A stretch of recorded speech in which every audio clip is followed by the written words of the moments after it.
আলো আশাব রসুল আমার প্রেম বিরহের মূল আলোচনা,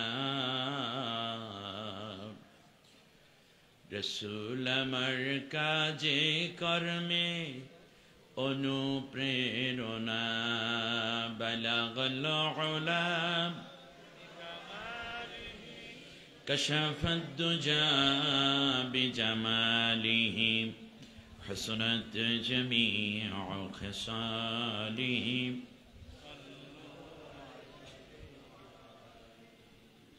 বাংলাদেশের শস্য ভাণ্ডার, অর্থনৈতিক উন্নতি এবং সমৃদ্ধির রূপকার, হাজারো আলেম, দেশের উজ্জ্বল নক্ষত্র রাজনীতিবিদ এবং শিক্ষাবিদদের পাদভারে মুগ্ধ ঐতিহ্যমণ্ডিত এই জনপদ কুমিল্লা প্রাচীন কাল থেকেই নিজেদের স্বকীয়তা রক্ষায় যথেষ্ট সচেতন এবং দ্বীন ইসলামের প্রতি সর্বোচ্চ ত্যাগের মহিমায় উদ্ভাসিত এই জনপদের মনোহরগঞ্জের নাথের পেটুয়া ইসলামী সমাজ কল্যাণ পরিষদ কর্তৃক আয়োজিত 2 দিন ব্যাপী তাফসিরুল কোরআন মাহফিল ও ইসলামী সাংস্কৃতিক অনুষ্ঠান। প্রথম দিবস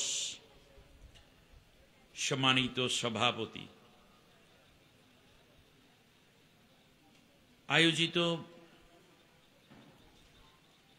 এই মাহফিলের মূল আকর্ষণ নন্দিত আলিমী দিন,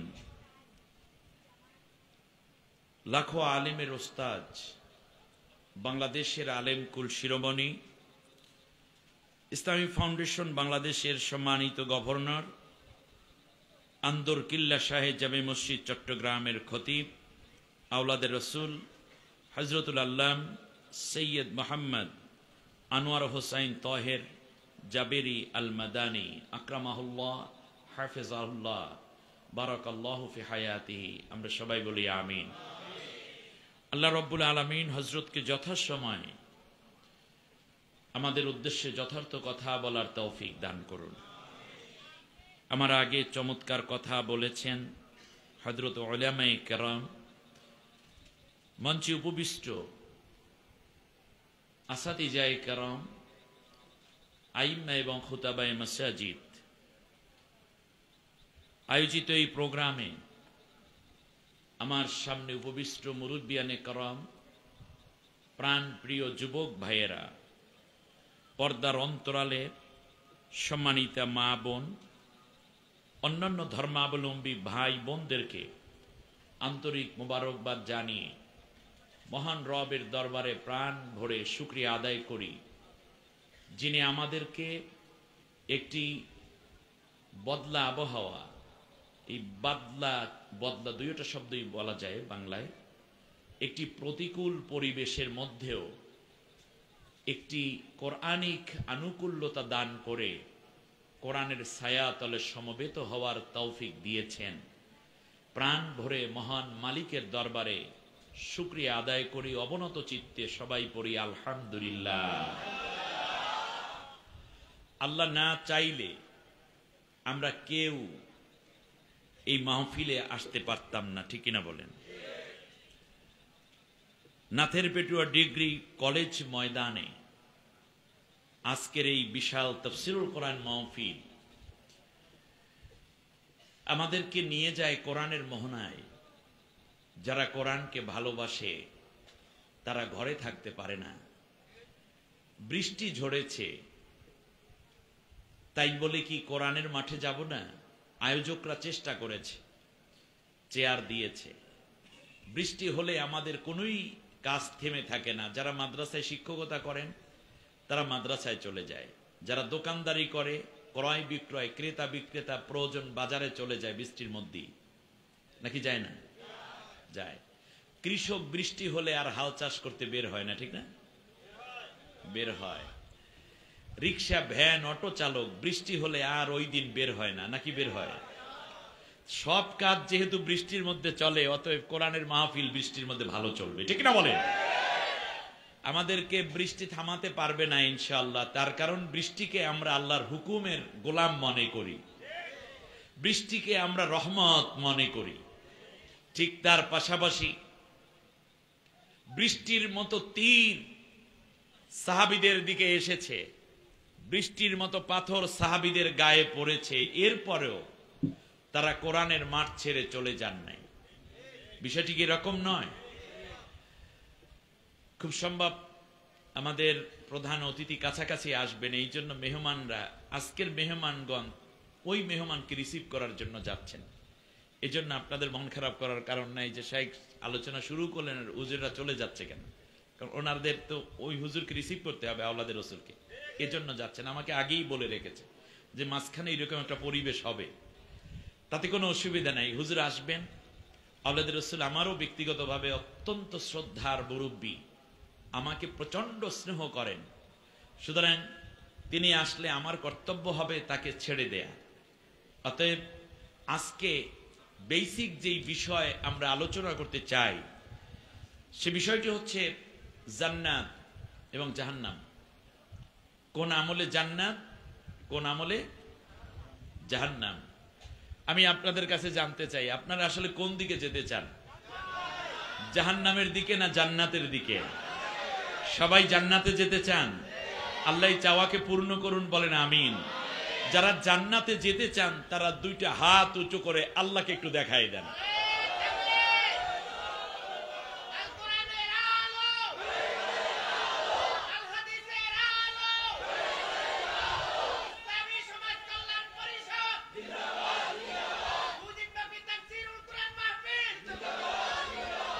আল্লাহ তুমি কবুল করো।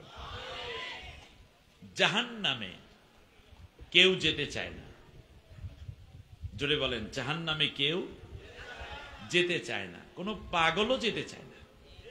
সেও বলে আমি জান্নাতে যেতে চাই। জান্নাতে যাওয়ার জন্য অনেকগুলো বেসিক আমল আছে। জান্নাত এবং জাহান্নাম নিয়ে আল্লাহ সুবহানাহু ওয়া তাআলা এত বেশি কথা বলেছেন, এটার উপরে আমি যখন আলোচ্য বিষয় পেলাম তখন আমি চিন্তা করলাম কোরআন কেন্দ্রিক কিছু আয়াত নোট করি। নোট করতে করতে করতে করতে এটা হয়ে গেছে সর্বমোট ৯৮ পৃষ্ঠা শুধু কম্পোজ করা। আমি আজকের এই সমাজ কল্যাণ পরিষদের কাছে ঋণী থাকলাম, কারণ আমি আলোচনা না করতে পারলেও সপ্তাহ ওয়াজ করা যাবে না, কিন্তু এটা একটা বইয়ে পরিণত হবে। খেয়াল করুন আপনি কত আয়াত, এখানে হাদিস না, হাদিস সংযোগ হবে, সংযোজন হবে এরপরে। আলহামদুলিল্লাহ, একেবারে খুব কম সময়ে আমি কিছু কথা বলবো। আমরা সবাই জান্নাতি আসলে, আলহামদুলিল্লাহ। আমরা সবাই কি? আরো জোরে বলেন, জান্নাতি। আমরা কিভাবে বুঝি আমরা জান্নাতি? যেমন থাকেন ঢাকাতে, মাঝে মধ্যে বাবার বাড়িতে আসেন, এরকম কেউ আছেন এখানে? চাকরি করেন ঢাকায় বা খুলনায়, চট্টগ্রাম, এই তো অনেকে আছে। আমি বিগত ২৬ বছর ধরে ঢাকাতে আছি, ফ্যামিলি সবাইকে নিয়ে। কিন্তু আমাকে যখন কেউ জিজ্ঞেস করে আপনার বাড়ি কোথায়, আচ্ছা কুমিল্লায় আপনি থাকেন, ঢাকাতে ধানমন্ডি বাড়ি করেছেন, গুলশানে, বসুন্ধরায় বা কোথাও, যদি আপনাকে জিজ্ঞেস করে ভাই আপনার বাড়ি কোথায়, তখন আপনারা কি বলেন? কুমিল্লা। আমাকে যদি প্রশ্ন করেন হুজুর আপনার বাড়ি কোথায়, তখন আমি কি বলবো জানেন? আমার বাড়ি বরিশাল, পটুয়াখালীতে। কারণটা কি? কারণ হচ্ছে আমার বাবার বাড়ি ওইটা, আমার বাবার ভিটা যেখানে, আমার বাড়ি। কথা বুঝতে কোনো ভেজাল আছে? নাই। আমাদের পিতা, আদি পিতা হযরতে আদম আলাইহিস সালামের বাড়ি কোথায় ছিল? ইয়েস, আমার বাবার বাড়ি যেখানে, আমার বাড়িও সেখানে। এই সহজ হিসাব আমরা যখন বুঝে নেব, তখনই আমার বাবাকে সামনে আনা দরকার। আমাদের পিতা, মানবতার পিতা, মানব জাতির পিতা, যিনি মানুষ তারই পিতা, নাম কি? আদম আলাইহিস সালাম। আদম আলাইহিস সালামকে আল্লাহ রাব্বুল আলামিন জান্নাতের মধ্যে থাকতে দিলেন।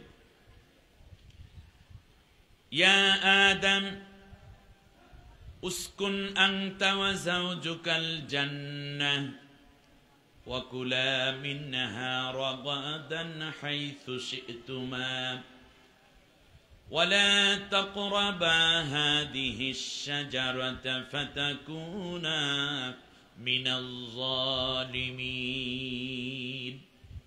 আদম, তুমি তোমার স্ত্রীকে নিয়ে এই জান্নাতের মধ্যে থাকবা, সব খাবে, দুইজন সমানভাবে খাবে, কিন্তু ওই গাছটার নিকটেও যাবে না।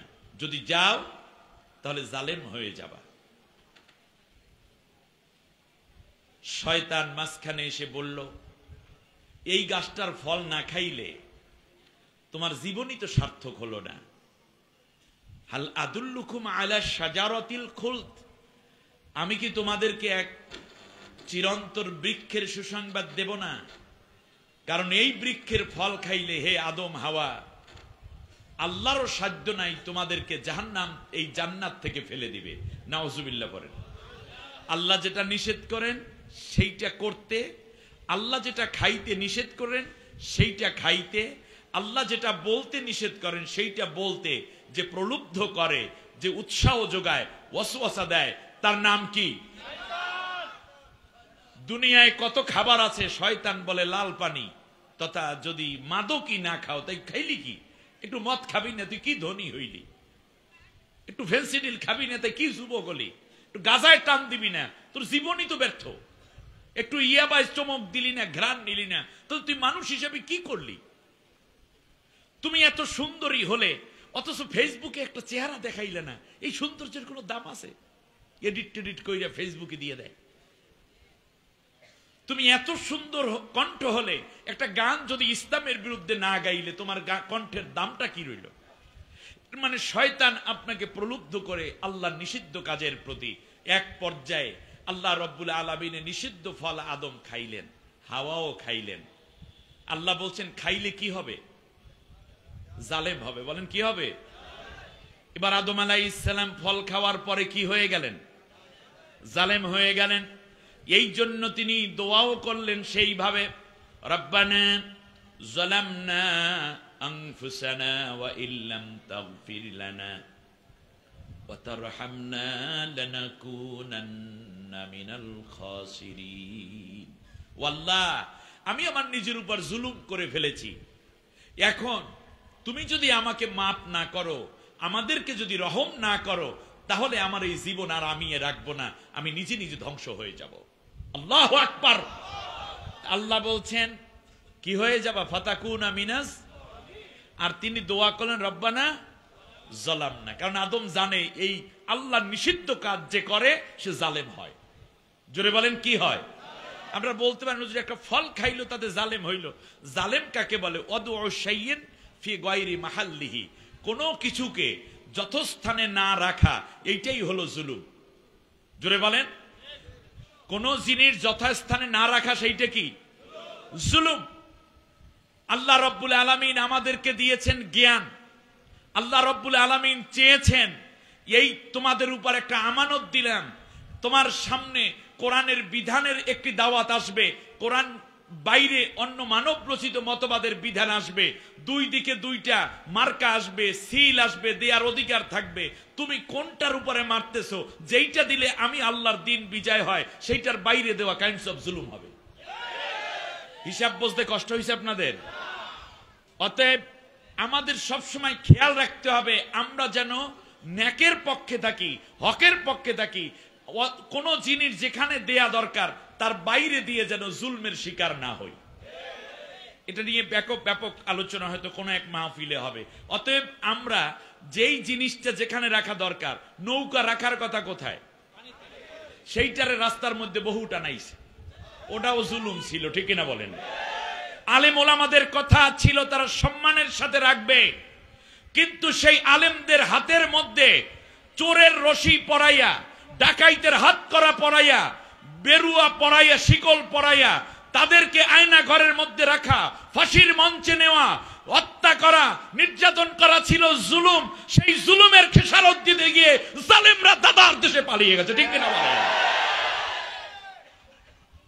জুলুম করছো তো শেষ হবে। আজও বলে যাই, যারাই জুলুম করবে তারাই মহা ক্ষতির মধ্যে পড়ে যাবে। আল্লাহ তাআলা বলছেন, ইন্নাল্লাহা ইয়া'মুরু বিল আদলি ওয়াল ইহসান। আমার আলোচনার আগে চমৎকার কথা বলেছি, ইন্নাল্লাহা ইয়া'মুরুকুম আন তুআদ্দুল আমানাতি ইলা আহলিহা। তোমাদের আমানতগুলো যথার্থ পাত্রে দিতে আল্লাহ নির্দেশ দিচ্ছেন। সুতরাং সেই আমানত যেন কখনো আল্লাহর কোরআনের বিপক্ষে সমর্থন না হয়, প্রদান না হয়, সেই দিকে খেয়াল রাখতে হবে। আমার আমানত পাওয়ার মালিক আল্লাহ। সুতরাং আল্লাহর কোরআন বিজয়ের জন্য আমার আমানতকে আমি প্রয়োগ করব। আদম আলাইহিস সালাম যেহেতু পা দিয়ে হেঁটেছেন, এই পা কার দেওয়া? হাত দিয়ে ফল ছিঁড়েছেন, এই হাত কার দেওয়া? চোখ দিয়ে দেখে ওই ফল পর্যন্ত গেছেন, ওই চোখ কার দেওয়া? মুখ দিয়ে চিবিয়েছেন, মুখের স্বাদ গন্ধ নেওয়ার যোগ্যতা কে দিয়েছেন? পেটের ভিতর দিয়েছেন, পেট কার দেওয়া? তা সব দিয়েছেন কে? আর আল্লাহ যেটা নিষেধ করেছেন সেই কাজে তার হাত ব্যবহৃত হলো, পা ব্যবহৃত হলো, চোখ ব্যবহৃত হলো, নাক ঘেরান ব্যবহৃত হলো, দাঁত ব্যবহৃত হলো, জিহ্বা ব্যবহৃত হলো, ঠোঁট ব্যবহৃত হলো, পাকস্থলী ব্যবহৃত হলো। এটা কি জুলুম নয়? এই জন্য আদম আলাইহিস সালাম বলছেন, আল্লাহ যেই জায়গায় রাখা দরকার ছিল তোমার হুকুমের মধ্যে, আমি তো এটাকে ভিন্ন জায়গায় ব্যবহার করেছি, এটাই জুলুম। এজন্য আল্লাহ বলছেন তুমি জালেম হয়ে যাবে। আদম আলাইহিস সালাম আল্লাহ রাব্বুল আলামিনের হুকুম অমান্য করার জন্য অনুতপ্ত হলেন।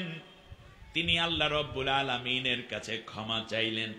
আল্লাহ তাআলা বললেন, একটা সময় পর্যন্ত তোমাকে আমি দুনিয়ায় পাঠাইয়া দেব, তার কারণ এই জান্নাতে আসার ক্ষেত্রে বাধা হয়ে দাঁড়াবে ওই ওয়াসওয়াসাকারী শয়তান। কিন্তু মনে রাখবে আদম, তোমার যেমন ভুল হয়েছে, শয়তানের ওয়াসওয়াসায় পড়ে তুমি যেমন গুনাহ করে বসেছো, ঠিক তেমনি কিয়ামত পর্যন্ত তোমার অগণিত সন্তান এই রকম শয়তানের ওয়াসওয়াসায় পড়ে গুনাহ করবে, জেনা করে বসবে, মাদক খেয়ে বসবে, ঘুষ খাইবে, সুদ খেয়ে বসবে, চুরি করবে, ডাকাতি করবে, কেউ বা শয়তানের ওয়াসওয়াসায় পড়ে ছিনতাই করবে, কোন নারী বেপরদাগী হয়ে পড়বে, মিথ্যা কথা বলবে, নামাজ ছেড়ে দিবে, রোজা ছেড়ে দিবে, মা বাবার খেদমত কখনো উল্টাটা করবে, অর্থাৎ খেদমতের বিপরীতে মা বাবাকে ধমক দিবে, মাপে কম দিবে, কেউ বা মেজাজ দেখাতে গিয়ে গালিগালাজ করে বসবে, যেগুলো আমি আল্লাহ নিষেধ করেছি। ওই রকম অন্যায় করার পরে কিভাবে তারা আবার জান্নাতে আসতে পারে, সেই জন্য আমি আল্লাহ রব্বুল আলামিন তোমাকে যেমন দোয়া শিখাইয়া দিলাম, ঠিক তেমনি ওই অনন্ত কালের জন্য আমি আল্লাহ রব্বুল আলামিন কিয়ামতের পূর্ব পর্যন্ত তোমার সন্তানদেরকে আমি আল্লাহ একটা গাইডলাইন দেব, ডিরেকশন দেব, লোকেশন দিয়ে দেব, হেদায়েত দিয়ে দেব। তোমাকে যেমন আমি আবার জান্নাতে নিয়ে আসব, ঠিক তেমনি তোমার মতো যদি কেউ অন্যায় করে বসে, অবশ্যই তোমার সন্তানেরাও অন্যায় করবে, জান্নাতে আসার জন্য আমি তাদের কাছে কিতাব পাঠাইয়া দেব। আমরা কি অন্যায় করি না? গুনাহ করি না? করি। এই গুনাহ করার পর কি করতে হবে, জান্নাতে যাওয়ার জন্য আবার কি করা দরকার, এইটার একটা রিহার্সাল, এইটার একটা দৃশ্য আল্লাহ রব্বুল আলামিন আদম আলাইহিস সালামের মাধ্যমে আমাদেরকে দেখাইয়ে দিলেন। তোমার বাবা যেইভাবে অন্যায় করে আমার কাছে মাপ চেয়েছে, তোমরাও সেইভাবে মাপ চাইবে। তাহলে তোমার বাবাকে মাপ করে যেমন আবার জান্নাতে নিয়ে আসছি দুনিয়া থেকে, তোমাদেরকেও দুনিয়া থেকে মৃত্যুর পরে আবার তোমাদেরকেও এই জান্নাতে তোমার বাবার বাড়িতে নিয়ে আসবে।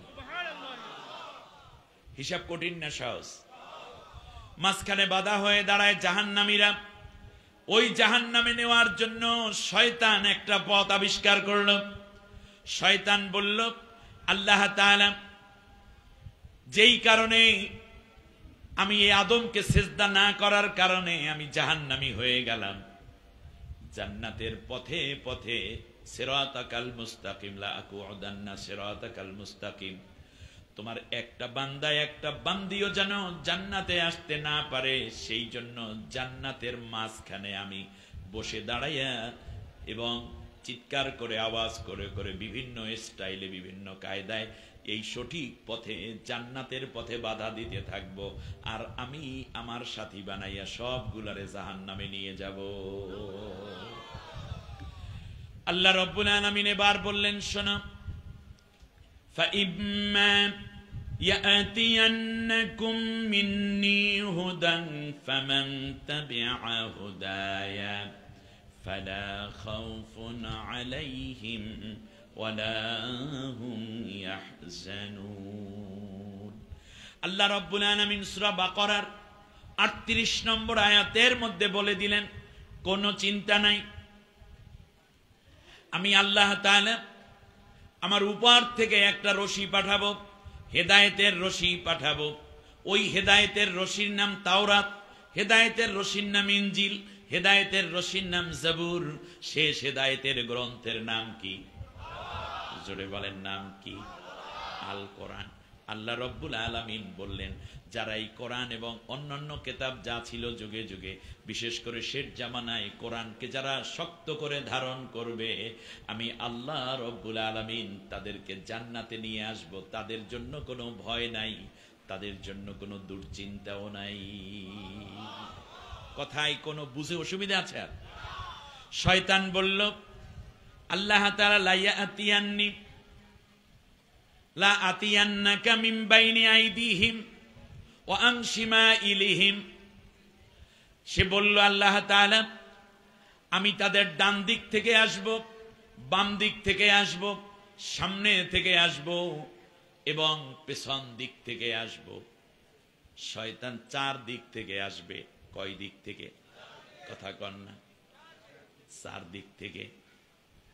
আল্লাহ রাব্বুল আলামিন বললেন, ও ইবলিস শোন, তুই ৪ দিক থেকে এসে আমার বান্দাকে টেনে টেনে জাহান্নামে নিবি, কিন্তু আমি আল্লাহ রাব্বুল আলামিন উপর থেকে একটা রশি পাঠাইয়া আমার বান্দাকে জান্নাত যেহেতু উপরে, এই জন্য আমি আল্লাহ তারে জান্নাতে উঠায় নিয়ে আসব। খেয়াল করেন, ইবলিস বলল ডানে আসবো, বামে আসবো, সামনে আসবো, পেছন দিক থেকে আসবো, উপর দিক থেকে আসবো, এই কথা সে বলেও নাই। এখন বলুন, কোরআন আসছে কোন দিক থেকে? উপর দিক থেকে। যেই কোনো জিনিস আসে তাকে আরবিতে বলেন নুজুল। উপর দিক থেকে যেই জিনিসটা নিচে নেমে আসে সেইটাকে আরবিতে কি বলে?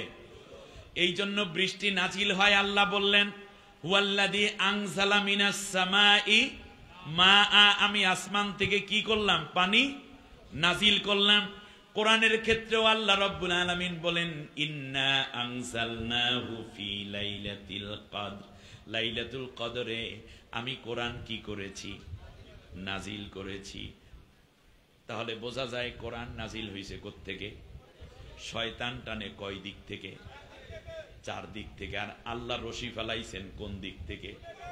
এবার আল্লাহ রাব্বুল আলামিন আমাদেরকে বলছেন, ওয়া'তাসিমু বিহাবলিল্লাহি জামিআন ওয়া লা তাফাররাকু।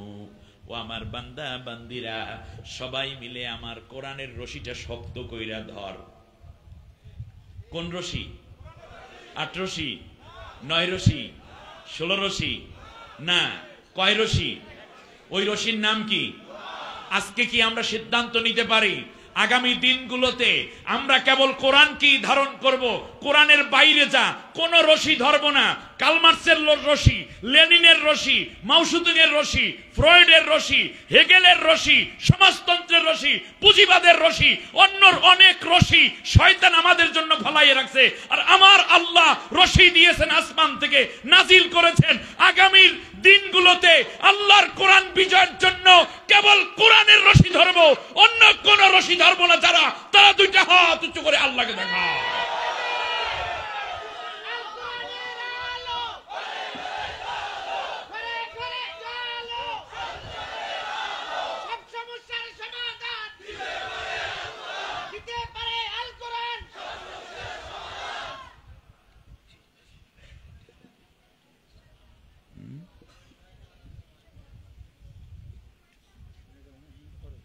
ভাইরা আমার খেয়াল করুন, আল্লাহ রাব্বুল আলামিন চান আমাদেরকে কোন দিকে নিতে? উপরের দিকে। এবার বলেন, জান্নাত কোথায়? নিচে না উপরে? জাহান্নাম কোথায়? শয়তান চারদিকে রশি ফেলবে কি উপর থেকে না নিচ থেকে? কথা বলেন না কেন? আপনি জান্নাত জাহান্নামের আলোচনা শুনি, আলোচনাটা 3 দিন হতে হয় ন্যূনতম। আমি আজকে বুঝতে পারলাম 3 দিন 2 ঘন্টা করে ওয়াজ করলে একটা জায়গায় যাওয়া যায়, কিন্তু আজকে একেবারে মাহরুম হবেন না ইনশাল্লাহ, কিছু কিছু জিনিস আসবে। এবার খেয়াল করুন, শয়তান টানে উপরে না নিচে? শয়তান রশি ফেলাইছে, নাম কি? পুঁজিবাদ, সমাজতন্ত্র, মার্ক্সবাদ ইত্যাদি, এগুলা এক একটা রশি। আর আল্লাহ তাআলা আসমান থেকে ফেলাইছেন রশি, সেই আদর্শ, সেই চিন্তা, সেই রশি কোন পর্যন্ত আছে? ইয়েস, এই কথাটা আনসার ঠিক আছে। এটা শুধু জান্নাত পর্যন্ত নয়, জান্নাত তো মাঝখানে একটা স্টেশন। এখন আপনি খেয়াল করুন, আল্লাহ তাআলা রশি ফেলাইয়া কি আমাদেরকে রশি ধরতে বলেছেন না অন্য রশি ধরতে বলেছেন? এই ওয়াতাসিমু, এটা কি আমর না? এটা অর্ডার না? এটা কি শুধুমাত্র জামাত ইসলামের উপরে অর্ডার? শুধু চরমনাইয়ের উপরে? শুধু হেফাজতের উপরে? এই পলাতক বাহিনী আওয়ামী লীগ যারা আছে, নেতারা পালাই গেছে, সেই কর্মীদের উপরে, মুসলমান হইলে তাদের উপরেও তো কোরআনের রশি ধরার অর্ডার। আমার দেশের বিএনপি ভাই বোনদের উপরে কি এই রশি ধরার নির্দেশ না? জাতীয় পার্টির ভাই বোনদের উপরে কি এই রশি ধরার নির্দেশ না? মাইজ ভান্ডারদের উপরে কি এই রশি ধরার নির্দেশ না? আট্টসির উপরে কি এই কোরআনের রশি ধরার নির্দেশ না? আহলে হাদিসের ভাইদের উপরে কি এই রশি ধরার নির্দেশ না? মাতখালী ভাইদের উপরে কি সানাফি, শাফি, মালিকি, হাম্বলি, সিস্তিয়া, কাদরিয়া, মোহাম্মদিয়া, মোজাদ্দাদিয়া, নকশবন্দিয়া, আপনি যাই হন, জোরে জিকির আস্তে জিকির, রশি হবে কয়টা? সেই রশির নাম কি? এবার আল্লাহ রাব্বুল আলামিন বলেন, শোনো, তুমি যখন আমার রশিটা ধরবে, আমি তখন তোমারে জান্নাতে নিয়ে যাব। আল্লাহ তাআলা বললেন,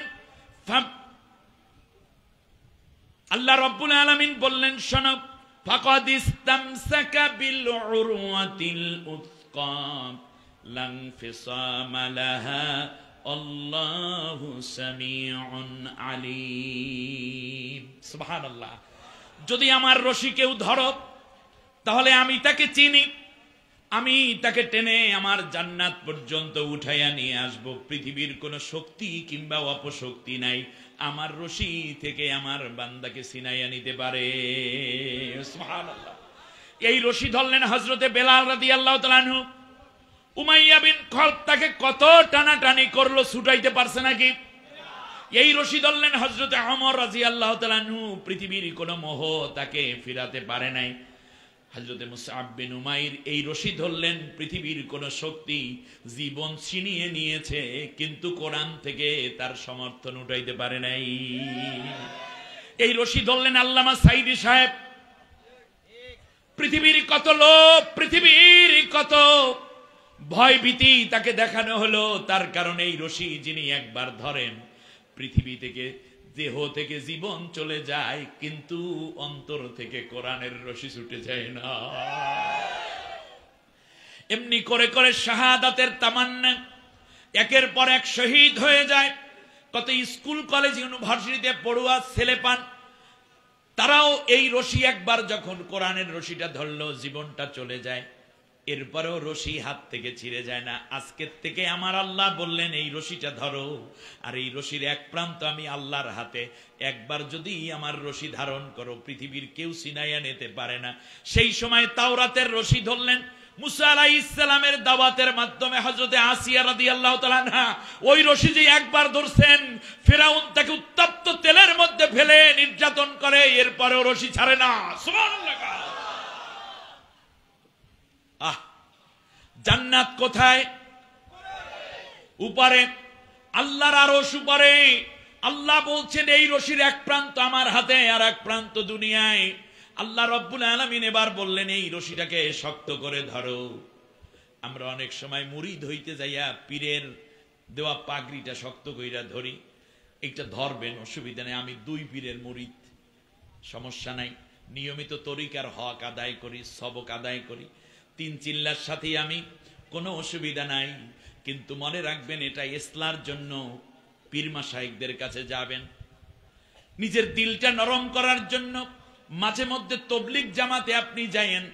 আমি নিষেধ করব না, কারণ এখানেও কিছু ইখলাসের তালিম হয়, কিন্তু আল্লাহর কোরআনের রাজ কায়েমের জন্য, আল্লাহর বিধানকে ধারণ করার জন্য আল্লাহর কোরআনের রশি চাইরা অন্যদিকে যদি শুধু পইরা থাকেন, আসলে লাভ হবে না। তার কারণ অন্যগুলো থাকবে, এক নম্বরে আল্লাহর রশিটা শক্ত কইরা ধরতে হবে, এখানে বাগওয়াতি করা যাবে না। কথা বুঝতে কোনো ভেজাল আছে? এবার খেয়াল করুন, এই রশিদে পাইল যারে, সে নূর হয়ে গেল, মুনাওয়ার হয়ে গেল। এবার আপনি দেখুন তাহলে কোরআনটা কোন জায়গায় আছে, কোন জায়গা থেকে রশিটা ফেলা হলো। বাল হুয়া কুরআনুম মাজিদুন ফি লাওহিম মাহফুজ। সুবহানাল্লাহ। তাহলে এই কোরআনের রশি এক প্রান্ত কার হাতে? রশিটা ফেলা হয়েছে কোন জায়গা থেকে? লাউহে মাহফুজ থেকে। ভালো করে বুঝেন, লাউহে মাহফুজ কোথায়? আল্লাহর আরশের ডান পাশে। ভালো করে বুঝুন, আল্লাহর আরশের ডান পাশে। মুফাসসিরিনে কেরাম লিখেছেন, আল্লাহ রাব্বুল আলামিনের আরশের ডান পাশে ধবধবে সাদা একটি সিন্দুক, নূরে আলোকিত, উদ্ভাসিত। এটাই হচ্ছে এই কোরআনের সফট কপি যেখানে রাখা আছে, সেখান থেকে এটা এর চেয়ে নবীদের কাছে, সেখান থেকে জিবরিল আলাইহিস সালাম একটু একটু করে এনে এনে আমাদের নবীর কাছে 23 বছরে পৌঁছাই দিয়েছেন। তাহলে এই রশির এক প্রান্ত কার কাছে? অতএব এই কোরআনের রশি যারা ধরবে তারা যাবে কোথায়? জান্নাতে। আর কোরআনের রশি বাদ দিয়া যারা ওই যে শয়তান যেই রশিগুলো দিছে, এবার বলেন ইমানদার মারা গেলে রুহু যায় কোথায়? জায়গার নাম কি? ইল্লিন। মাশাআল্লাহ, খুব সুন্দর জবাব দিচ্ছে ভাই। ইল্লিন, ইল্লিন কোথায় বলেন দেখি? নিচে না উপরে? উপরে, ইয়েস। আর জাহান্নামীরা যদি বদ মানুষ মারা যায় তাহলে রুহু যায় কোথায়? সিজিন কোথায় বলেন দেখি? জাহান্নাম কোথায়? নিচে। জাহান্নাম কোথায়? আপনারা কি উপরে উঠতে চান না নিচে যেতে চান? জাতি হিসাবে নিচে থাকবেন না উপরে উঠবেন? ভালো করে বলেন, নিচে না উপরে? বাস।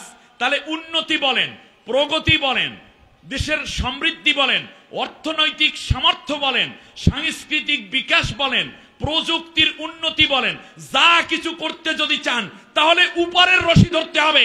স্বাধীনতার পরে 54 বছর ওই নিচের রশিতে আমাদেরকে টানতে টানতে আসফালা সাফিলিন বানাই দিয়েছে। এইবারের জন্য উপরের রশি ধরে উপরে উঠতে হবে এবং পৃথিবীর শ্রেষ্ঠতম মানবতায় পরিচয় দিতে হবে।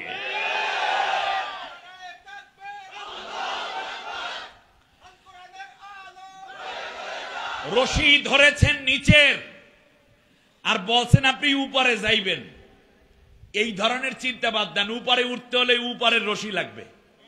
আপনি যদি চিন্তা করেন, আপনি যদি গ্লাসটাকেও উপরে উঠাইতে চান, তার রশি এখানে রেখে নিচে টানবেন নাকি?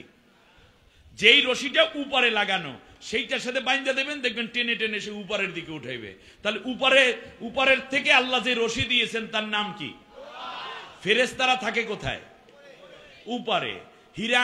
এরপরে আপনি আসেন, আসমানগুলো কত মূল্যবান, চাঁদ, সূর্য, নক্ষত্র, সেখান থেকে নিয়ে বুধ, শুক্র, পৃথিবী, মঙ্গল, বৃহস্পতি, শনি, ইউরেনাস, নেপচুন, প্লুটো, ভালকান, সেখান থেকে ধরে উল্কাপিণ্ড, যত গ্রহ উপগ্রহ যা আছে সবগুলো কোথায়? আলো আসে কোন দিক থেকে? কথা বলে না দূর। অতএব যদি জুলাই বিপ্লবকে সার্থক করতে হয়, যদি আলোকিত জাতি করতে হয়, তাহলে যেই দিকে আলো আছে সেই দিকে ছুটতে হবে। অন্ধকার কবর কাজে আল্লাহ অন্ধকার কবরে কেমনে থাকবো ঘরে রে? আরে আর 3.5 হাত কবরের মধ্যে যাইতে আপনার এত ভয়, ওটা অন্ধকার। আপনি তো আলোর দিকে যেতে চান, তাহলে 4টা আল্লাহ আলো উপরে দিয়েছেন, সূর্য দিয়েছেন উপরে, নক্ষত্র দিয়েছেন উপরে, ভালকান দিলেন উপরে, এইরকম যা আছে সবই তো উপরে। তাহলে আলো থাকে উপরে না নিচে? আচ্ছা, আমার আপনার দেহের মধ্যে আলো দেখার জন্য একটা আলো আছে, 2টা চোখ, ঠিক কিনা বলেন? তাহলে এই 2টা চোখ আল্লাহ তাআলা পায়ের লগে লাগাইছে না মাথার সাথে লাগাইছে? এই চোখ 2টা নিচে না উপরে? এত বুঝান লাগবে কে কুমিল্লার মানুষদেরকে? আচ্ছা বলেন, মানুষের মূল অঙ্গর নাম কি? ব্রেইন। এটা কি ইংলিশে বলে কি? হেড। মাথাকে কি বলে? হেড অর্থ কি? প্রধান। হেডমাস্টার মানে কি? এটাকে আরবিতে বলে রসুন। রসুন অর্থ কি? রসুন অর্থ প্রধান। রইসুল মুফাসসিরিন, রইসুল মাদ্রাসা বলতে কি বোঝায়? প্রধান। এটা যেহেতু এই অঙ্গটা প্রধান, এই জন্য আল্লাহ তাআলা এই প্রধানকে নিচে রাখছেন না উপরে উঠাইছেন? এজন্য কান আছে কোথায়? বলার অঙ্গ কোথায়? শ্বাস নেওয়ার অঙ্গ কোথায়? চিন্তা করার অঙ্গ কোথায়? মূল ম্যাটারটা আল্লাহ উপরে দিয়ে রাখছেন। আর এখনো ধর্মনিরপেক্ষ মতবাদের রশি, সমাজতন্ত্রের রশি, নাস্তিক্যবাদের রশি, শয়তানের ফেলানো রশি লইয়া ধইরা যদি কেউ নাচো, তাই কবরের মতো অন্ধকারের দিকে ঢুকবে, উপরে উঠতে পারবে না। কিন্তু এই নতুন প্রজন্ম জেনজি এবং বাংলাদেশ আর নতুন করে নিচে যাইবে না। এই জন্য আগামীতে নূরের রশি ধরে আলোয় উদ্ভাসিত হবে আমার জাতি, আর অন্ধকারে থাকবে না।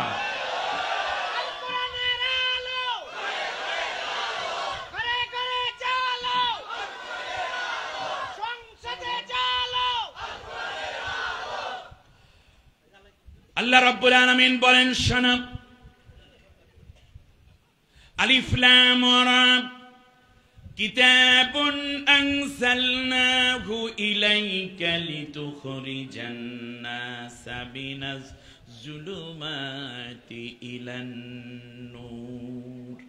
আল্লাহ রাব্বুল আলামিন বললেন, আমি আল্লাহ এই কিতাব নাজিল করেছি নবী তোমার প্রতি এই জন্য যাতে করে তুমি অন্ধকার থেকে মানব জাতিকে আলোর দিকে নিয়ে আসতে পারো। কিসের দিকে? আলোকিত শিক্ষা ব্যবস্থা, আলোকিত সংস্কৃতি, আলোকিত জাতি, আলোকিত মানবতা, আলোকিত সমাজ, আলোকিত পার্লামেন্ট, আলোকিত সেক্রেটারিয়েট, আলোকিত বিচার ব্যবস্থা, আলোকিত পারিবারিক নীতি, আলোকিত সমাজ, আলোকিত শহর, আলোকিত পরিবার, আলোকিত মুখ, আলোকিত চিন্তা। যেই আলো ছড়িয়ে পড়বে বিশ্বময় যদি বানাতে চাও, তাহলে আল্লাহর কোরআনকে বিজয় দিতে হবে। কোরআনের বাইরে যা আছে সব অন্ধকার, কেবল কোরআনের বিধিবিধানেই আলোর পথ দেখাতে পারে। এ পর্যন্ত ওয়াজ বোঝা গেছে কিনা? তাহলে এক দলে টানে আমাদেরকে জাহান্নামের দিকে, আর এক দল জান্নাতের দিকে। এখন আপনারা কোন দিকে যেন যাইতে চাইছেন? জান্নাতের দিকে। এখন জান্নাতের দিকে যেতে হলে আপনাকে কিছু কাজ করতে হবে, খুব বেসিক, একেবারেই মোরাল এবং খুব সংক্ষিপ্ত যে কথা আমি আপনাদেরকে বলবো, আল্লাহ রাব্বুল আলামিন কোরআনের মধ্যে বলেছেন। আমার সাথে পড়েন, আউযু বিল্লাহি মিনাশ শাইতানির রাজীম, বিসমিল্লাহির রাহমানির রাহিম। বিতাড়িত অভিশপ্ত শয়তানের ওয়াসওয়াসা থেকে আল্লাহর আশ্রয় চাই। কার আশ্রয়? আমাদের আশ্রয়দাতাকে, আমাদের মুক্তিদাতাকে। সবচেয়ে বড় জঘন্যতম অপবাদ ছিল যারা স্বৈর শাসকের সাথে ছিল না, সবাইকে বলা হতো এরা হচ্ছে, এক দলকে বলতো পাকিস্তানের দালাল, আর এক দলকে তো কত কথাই বলতো। তো এই বলতে বলতে 16টা বছর কাটাই দিছে বাবুজান, ঠিক না? কিন্তু এত অত্যাচার, এত পীড়ন, এত নির্যাতন, আয়না ঘর, রিমান্ড, গুম, খুন, জেল, জুলুম। তো বলেন তো দেখি, জামাত ইসলামীর কোন লোক পালাইয়া কি পাকিস্তানে গেছে? পাকিস্তানে আশ্রয় নিয়েছে? নেই নাই। আচ্ছা, বিএনপির কোন লোক কি পাকিস্তানের কাছে আশ্রয় চেয়েছে? চায় নাই। হেফাজতের কোন আলেম কি গেছে ওখানে? যায় নাই। চরমনাই কোন মুরিদ কি এদের ভয়ে পাকিস্তান গিয়ে আশ্রয় নিয়েছে? তাহলে বোঝা যায় বাংলাদেশে পাকিস্তানের কোনো দালাল নাই। কারণ আমরা আশ্রয় চেয়েছি একমাত্র কার কাছে? জোরে বলেন, আল্লাহ তাআলার কাছে। কিন্তু বাংলাদেশে পাকিস্তানের কোনো দালাল না থাকলেও ভারতের দালাল আছে। এটা বুঝলেন কেমনে? ভারতে পালাইছে। যে যেই দেশের দালাল সে সেই দেশে পালায়, ঠিক কিনা বলেন? আমরা আল্লাহর দালাল, আমরা নবীর দালাল, আমরা ইসলামের দালাল। এখানে যারা আল্লাহর দালাল, নবীর দালাল, ইসলামের দালাল, তারা দুইটা হাত উঁচু করে আল্লাহকে দেখায় দাও।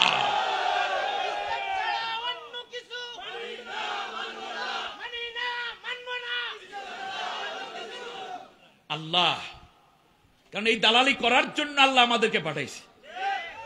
অতএব এই দালালি করতে গিয়ে যদি কেউ বাধা দেয় তাহলে মোকাবেলা হবে। কিন্তু জীবনের শেষ মুহূর্ত পর্যন্ত এই কথাই থাকবে, এই কাজই আমার মৌলিক কাজ, মোরাল কাজ, কারণ আমি আল্লাহর খলিফা। যে যেই দেশের দালাল সে সেই দেশে পালাই যায়। কিন্তু আল্লামা সাঈদী সাহেব কেমনে বুঝলেন 23 বছর আগে যে বেশি লাফালাফি করবা না? বাংলাদেশের 16 কোটি মানুষ গাছের গোড়া ধরে নাড়া দিবে, দিল্লি গিয়ে মামু বাড়ি করবা। ঠিক জায়গা মতো পড়ছে। অতএব আমরা আশ্রয় চাই কার কাছে? ভারত যদি বাংলাদেশের মানুষের প্রতি ন্যূনতম শ্রদ্ধা থাকতো তাহলে এত বড় খুনি, অত্যাচারী, জালিম লেডি হিটলার নব্য মহিলা ফেরাউনকে কমপক্ষে জায়গা দিত না। বাংলাদেশের কোন ভারত বাংলাদেশের কোন কল্যাণ চায় না, এটা প্রমাণিত হয়ে গেছে। যাই হোক, আল্লাহ রাব্বুল আলামিনের কাছে শয়তানের ওয়াসওয়াসা থেকে আশ্রয় চাই। ওই আশ্রয় চাওয়া নিয়ে কথা হয়েছে আর কি। পরম করুণাময়, অসীম দয়ালু আল্লাহর নামে শুরু করলাম। ইন্নাল আবরার লাফি নাঈম ওয়া ইন্নাল ফুজ্জার লাফি জাহিম يصلونها يوم الدين وما هم عنها بغائبين وما أدراك ما يوم الدين ثم ما أدراك ما يوم الدين يوم لا تملك نفس لنفس شيئا والأمر يومئذ لله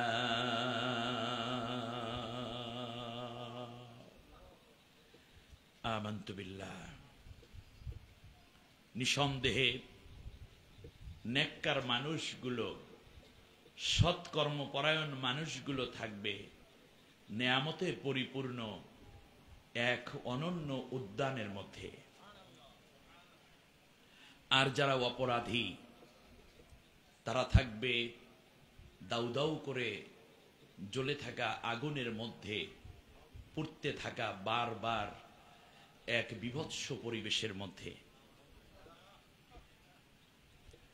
মনে রাখবা, সেই কঠিন এক পরিবেশের মধ্যে তাকে প্রবেশ করতেই হবে। অথচ তোমরা সেই বিষয়গুলো থেকেই সবচেয়ে বেশি উদাসীনতা প্রদর্শন করছো। তোমরা কি জানো সেই দিবসটি কি? আবারও জিজ্ঞেস করি, সেই মহা বিপর্যয়ের দিনটি কি? তুমি কি তা জানো? সেই দিন এমন হবে কেউ কারো মালিকানা নিবে না, কেউ কারো জন্য এগিয়ে এসে জামিনদার হবে না। আর সেই দিনের হুকুমদাতা হবে একমাত্র আল্লাহ রাব্বুল আলামিন। বারাকাল্লাহু লানা ওয়া লাকুম ফিল কোরআনিল আযীম। আল্লাহুম্মা ইগফির লানা ওয়া লিওয়ালিদাইনা ওয়া লিজামিল মুমিনিনা ওয়াল মুমিনাত ইয়াওমা ইয়াকুমুল হিসাব। সূরার নাম সূরা আল ইনফিতার, মক্কায় অবতীর্ণ সূরা। আয়াত আছে 19টি, রুকু আছে 1টি। আমি আপনাদের উদ্দেশ্যে 13 নম্বর আয়াত থেকে 19 নম্বর আয়াত পর্যন্ত তিলাওয়াত করে সরল অনুবাদ করার চেষ্টা করেছি। সম্মানিত ভাইরা, তাহলে জান্নাত এবং জাহান্নাম এটা সত্য। জান্নাত জাহান্নামকে যারা বিশ্বাস করে না তারা মুমিন নয়। জান্নাতের সুখের বর্ণনা যেমন আল্লাহ অনাবিল করে দিয়েছেন, আবার জাহান্নামের চরম শাস্তির কথা বলেছেন। জান্নাত হচ্ছে কতগুলো? 8টি। আজকে এই শব্দটা আমরা একটু সংশোধন করব। জান্নাত 8টা নয়, 8টি নয়, বরং 8 প্রকার। বলেন জান্নাত কয় প্রকার? 8 প্রকার। যদি জান্নাত 8টাই হয়, তো ধরেন আমাদের নবী পাইবে একটা, আবু বকর পাবে একটা। আবু বকর তো জান্নাত যাইবে নাকি?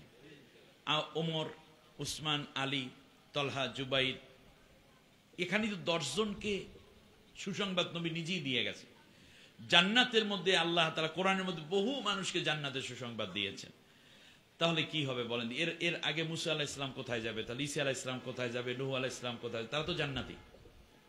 তাহলে বোঝা যায় 8টি না, বরং 8 প্রকার। আপনারা এখান থেকে কুমিল্লা থেকে রেলে চড়ে ঢাকা যান না? চট্টগ্রাম, কক্সবাজার পর্যন্ত যান, বা সিলেট যান, তাহলে এখানে দেখবেন ট্রেনের মধ্যে কয়েকটা ক্লাসিফিকেশন করা রুম আছে। একটা হলো কেবিন, একেবারে একজন মানুষ, একটা বড় কেবিন, সুন্দর করা, এসি করা, ফার্স্ট ক্লাস। এরপর আছে ফ্যামিলি নিয়েও যাওয়া যায়, কিন্তু এসি নাই, এটা সেকেন্ড ক্লাস। আর হইলো আরেকদল ঝুল্লাপাট্টি, মানে জায়গা পাইলে বসলো, না পাইলে না।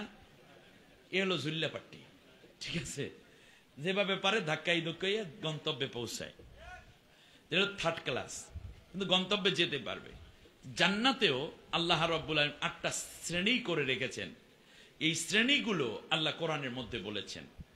কখনো বলেছেন জান্নাতুল আদন, জান্নাতুল খুলদ, জান্নাতুল নাঈম, জান্নাতুল মাওয়া, জান্নাতুল দারুস সালাম, জান্নাতুল দারুল করার, জান্নাতুল দারুল মাকাম, জান্নাতুল ফেরদাউস।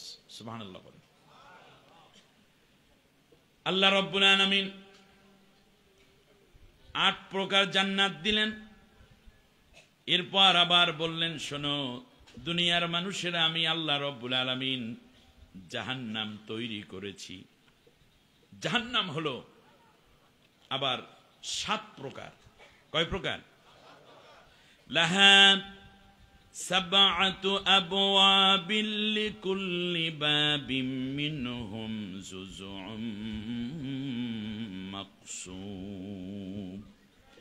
আল্লাহ রাব্বুল আলামিন বলেন, জাহান্নাম আছে 7টা দরজা বিশিষ্ট। এই দরজা মানে ক্লাসিফিকেশন, আর প্রত্যেকটা দরজার মধ্যে রয়েছে আবার পৃথক পৃথক ভাগ। দরজার মধ্যে আছে পৃথক পৃথক ভাগ। তাহলে বোঝা যায় জান্নাতও দরজা 8টা, কিন্তু ভিতরে আছে অনেকগুলো পৃথক পৃথক। এখন কেবিন বলে যদি, তাহলে কেবিন কি একটা বোঝায় নাকি অনেকগুলো কেবিন? রাইট, ঠিক তেমনি জান্নাত যখন একটা বলে, তার মানে হচ্ছে এখানে শুধু এই দরজা দিয়ে কেবিনে ঢুকতে হয়, কিন্তু ভিতরে আছে অনেক কেবিন।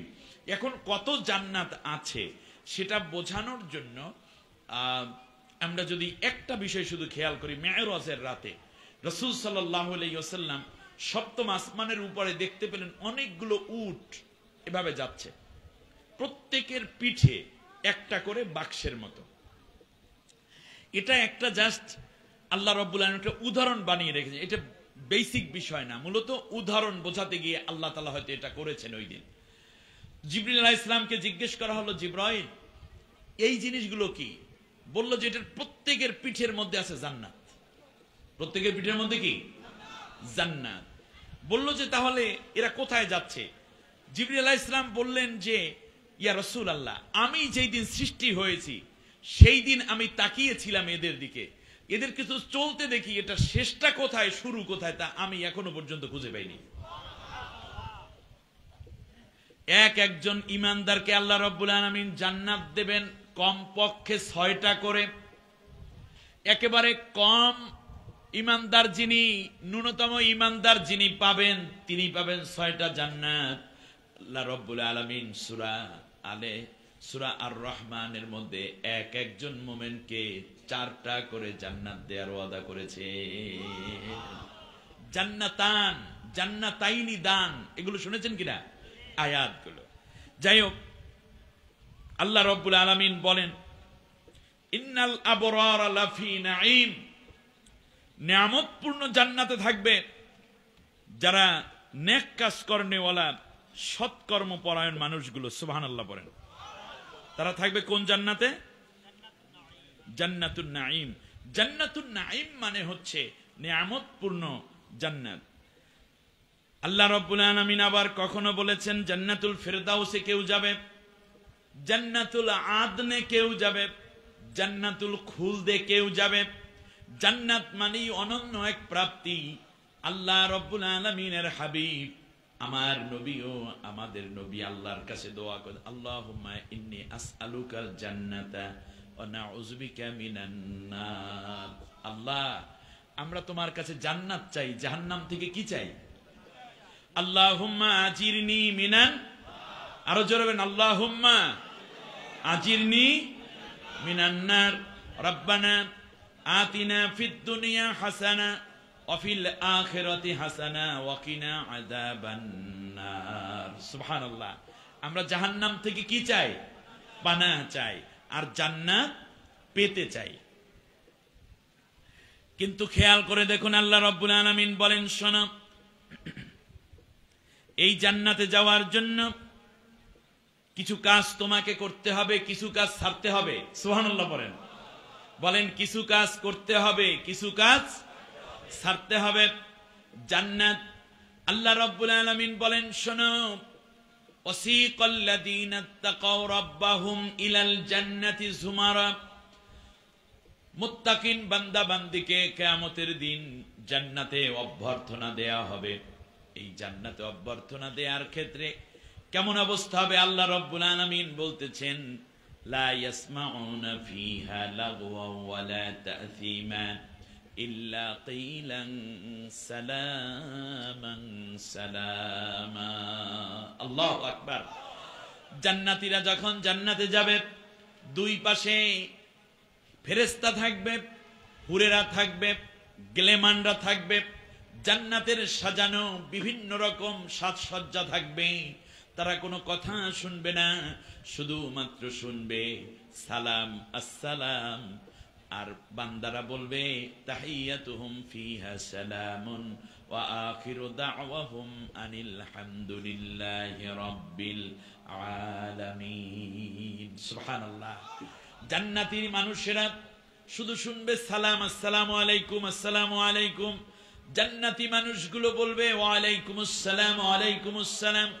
আর তারা শেষবারে শুধু আওয়াজ করে বলবে, আল্লাহ তাআলা তোমার শুকরিয়া, আমাকে তুমি ধন্য করেছো, তোমার প্রতি কৃতজ্ঞতা। সুবহানাল্লাহ। আমার বন্ধুরা, আল্লাহ রাব্বুল আলামিন বলছেন সুরুরুম মারফুআ, সেখানে তাদের জন্য খাটগুলো সাজানো থাকবে। জান্নাতের খানাগুলো তারা যখন দেখতে থাকবে, তখন বলবে, আল্লাহ কি সুন্দর পাখিগুলো উড়ে যায়। পাখি উড়তে দেখবে, আম দেখবে, জাম দেখবে, কাঁঠাল দেখবে, কলা দেখবে, লিচু দেখবে, আনার দেখবে, বেদানা দেখবে, আঙ্গুর ফল দেখবে। এরকম দেখে দেখে আরো কত হাজার রকমের মাছ, পশু পাখি, হরিণ দেখবে। এমনি করে করে যখন খাবারের গুলো দেখবে, তখন তারা বলতে থাকবে, আল্লাহ তাআলা রুজিকনা মিন ক্বাবলু, আমাদেরকে তো এইরকম রিজিক আমাদেরকে দুনিয়ায় দেওয়া হয়েছে। এখানেও আম, দুনিয়াতেও আম খাইছি, এখানে কাঁঠাল, ওখানেও কাঁঠাল খাইছি। আল্লাহ রাব্বুল আলামিন বলেন, ওয়াউতু বিহি মুতাশাবিহা, দুনিয়ায় যেইটা দেখাইছি, কাঁঠাল খাওয়াইছি, ওইটা আসল কাঁঠাল নয়। ওইটার নাম যে কাঁঠাল, এইটা বোঝানোর জন্য ওই দুনিয়ায় এইটার মতো একটা কাঁঠাল পাঠিয়েছিলাম। আসল কাঁঠাল হলো এইটা। নকলটা খাইয়েই যদি এত মজা লাগে, আসলটা কেমন? সুবহানাল্লাহ বলেন। এইটা মুরগির ডিম, ফার্মের ডিম না গ্রামের ডিমটাই খাবো, টাকা 10টা বেশি লাগলো হালি প্রতি, ঠিক কিনা? দেশি মুরগিটা খাই, একটু স্বাদ বেশি লাগে, এটা কিন্তু আসল মুরগি না, এটার নাম মুরগি। একটা মুরগি কিনে খাইতে পারে নাই, টাকা পয়সা কম, কিংবা একটা কাঁঠাল কিনে খেতে পারো নাই, অথবা হালাল খেতে গিয়ে বান্দা তুমি আম খাওয়াইতে পারো নাই বাচ্চাদেরকে, গাভীর বাটের দুধ তোমার ছিল না, আবার তুমি রোজ করবা তাও পারো নাই, কিনেও আনতে পারো নাই, হারামের দিকে যাও নাই। আজকে তুমি গাভী দেখো জান্নাতের মধ্যে আছে, কিন্তু গাভীর বাটে দুধও আছে, কেমনে খাবা? শুধুমাত্র বান্দা মনে মনে কল্পনা করবে, আল্লাহ এই মুহূর্তে আমার মন চায় হোটেল সেরাটনে বুফের মধ্যে যেইভাবে খাওয়ানো হয় মুরগির রোস্ট, ওইভাবে একটা মুরগির রোস্ট খাইতে মন চায়। সাথে সাথে একটা মুরগির রোস্ট হইয়া আপনার সামনে এসে অটো ভাসতে থাকবে। আয় রব্বুল আলামিন, ওই ইউটিউবের মধ্যে দেখতাম কাঁটা চামচ দিয়া খায় আর ছুরি দিয়ে কাইটা কাইটা খায়। অত ঝামেলা আমি করতে পারবো না, তার কারণ দুনিয়ায় আমি রিক্সাওয়ালা ছিলাম, কিন্তু তোমাকে ভুলি নাই। আল্লাহ আলেম মানুষ ছিলাম, ঘুষ সুদ খাওয়ার কোনো চিন্তাও করতে পারিনি। আল্লাহ তাআলা অফিসার হয়েছিলাম, কিন্তু দুর্নীতি করি নাই। মন্ত্রী ছিলাম, জনগণের একটা পয়সাও আত্মসাৎ করি নাই। রব্বুল আলামিন, দরিদ্র জীবন যাপন করেছি, আজকে ধৈর্য কাইটে কাইটে খাবো এটা পারবো না, মুখের ভিতরে তুমি দিয়ে দাও।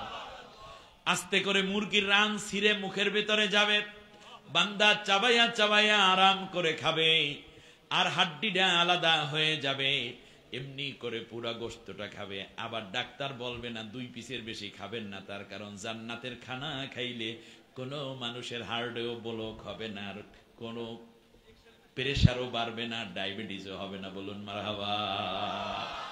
পাতলা পায়খানাও হবে না তার।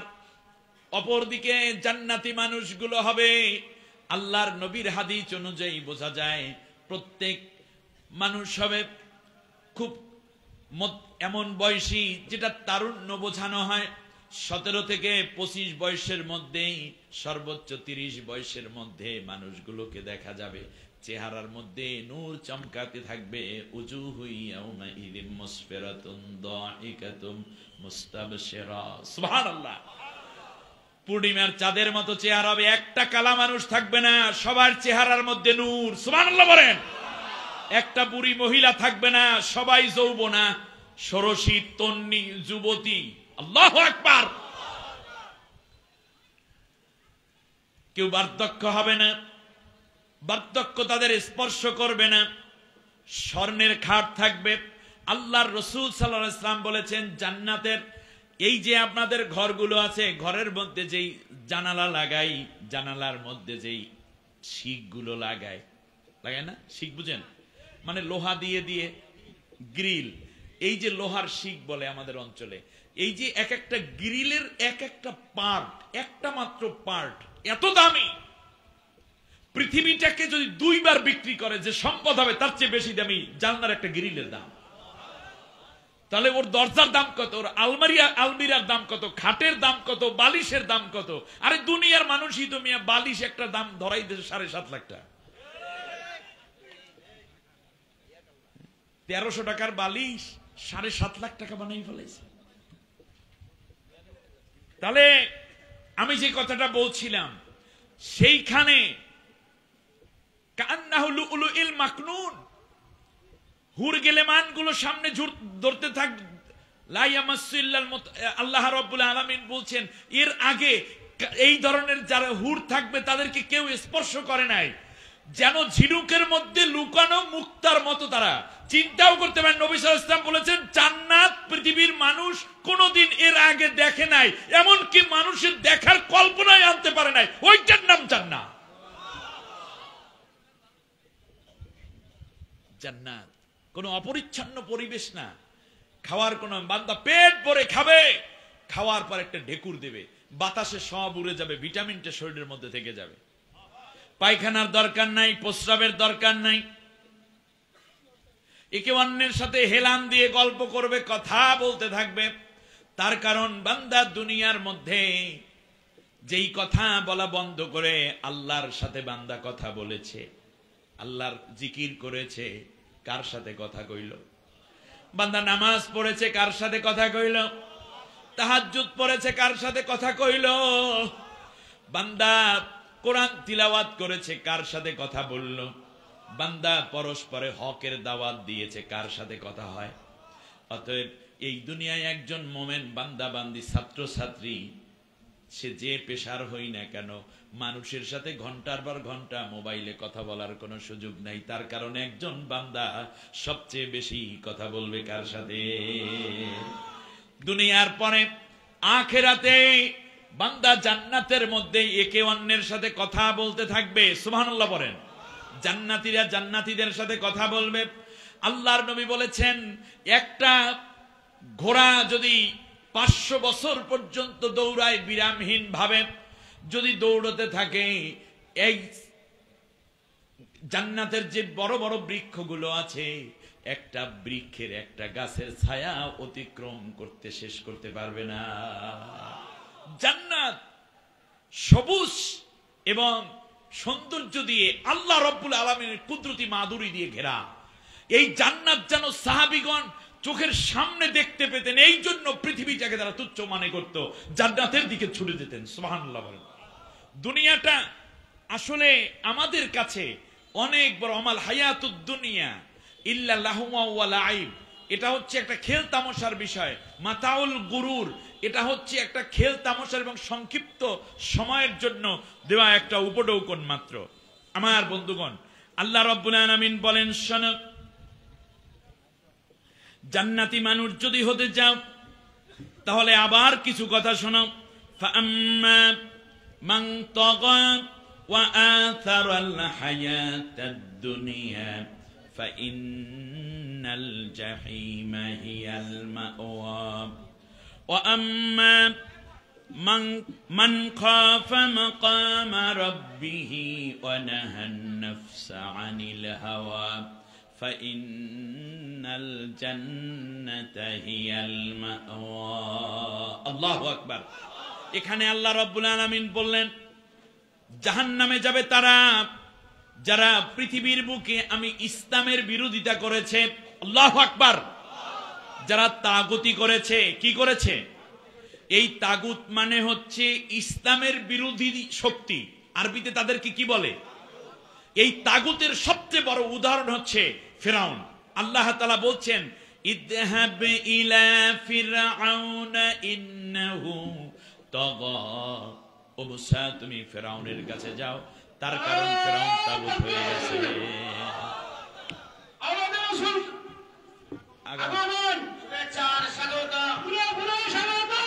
আমাদের আগমন ইসলামী সমাজ কল্যাণ পরিষদ জিন্দাবাদ, জিন্দাবাদ, জিন্দাবাদ, জিন্দাবাদ। ইসলামী সমাজ কল্যাণ পরিষদ তাফসীরুল কোরআন মাহফিল জিন্দাবাদ, জিন্দাবাদ। মাশাআল্লাহ। আগমন, শুভেচ্ছা স্বাগত, শুভেচ্ছা স্বাগত, পুরো স্বাগত। আমাদের রাসূলের আগমন, শুভেচ্ছা স্বাগত। মাশাআল্লাহ। নারায়ে তাকবীর, লিল্লাহি তাকবীর। আওলাদের রাসূলের আগমন, শুভেচ্ছা স্বাগতম। মাশাআল্লাহ, আলহামদুলিল্লাহ।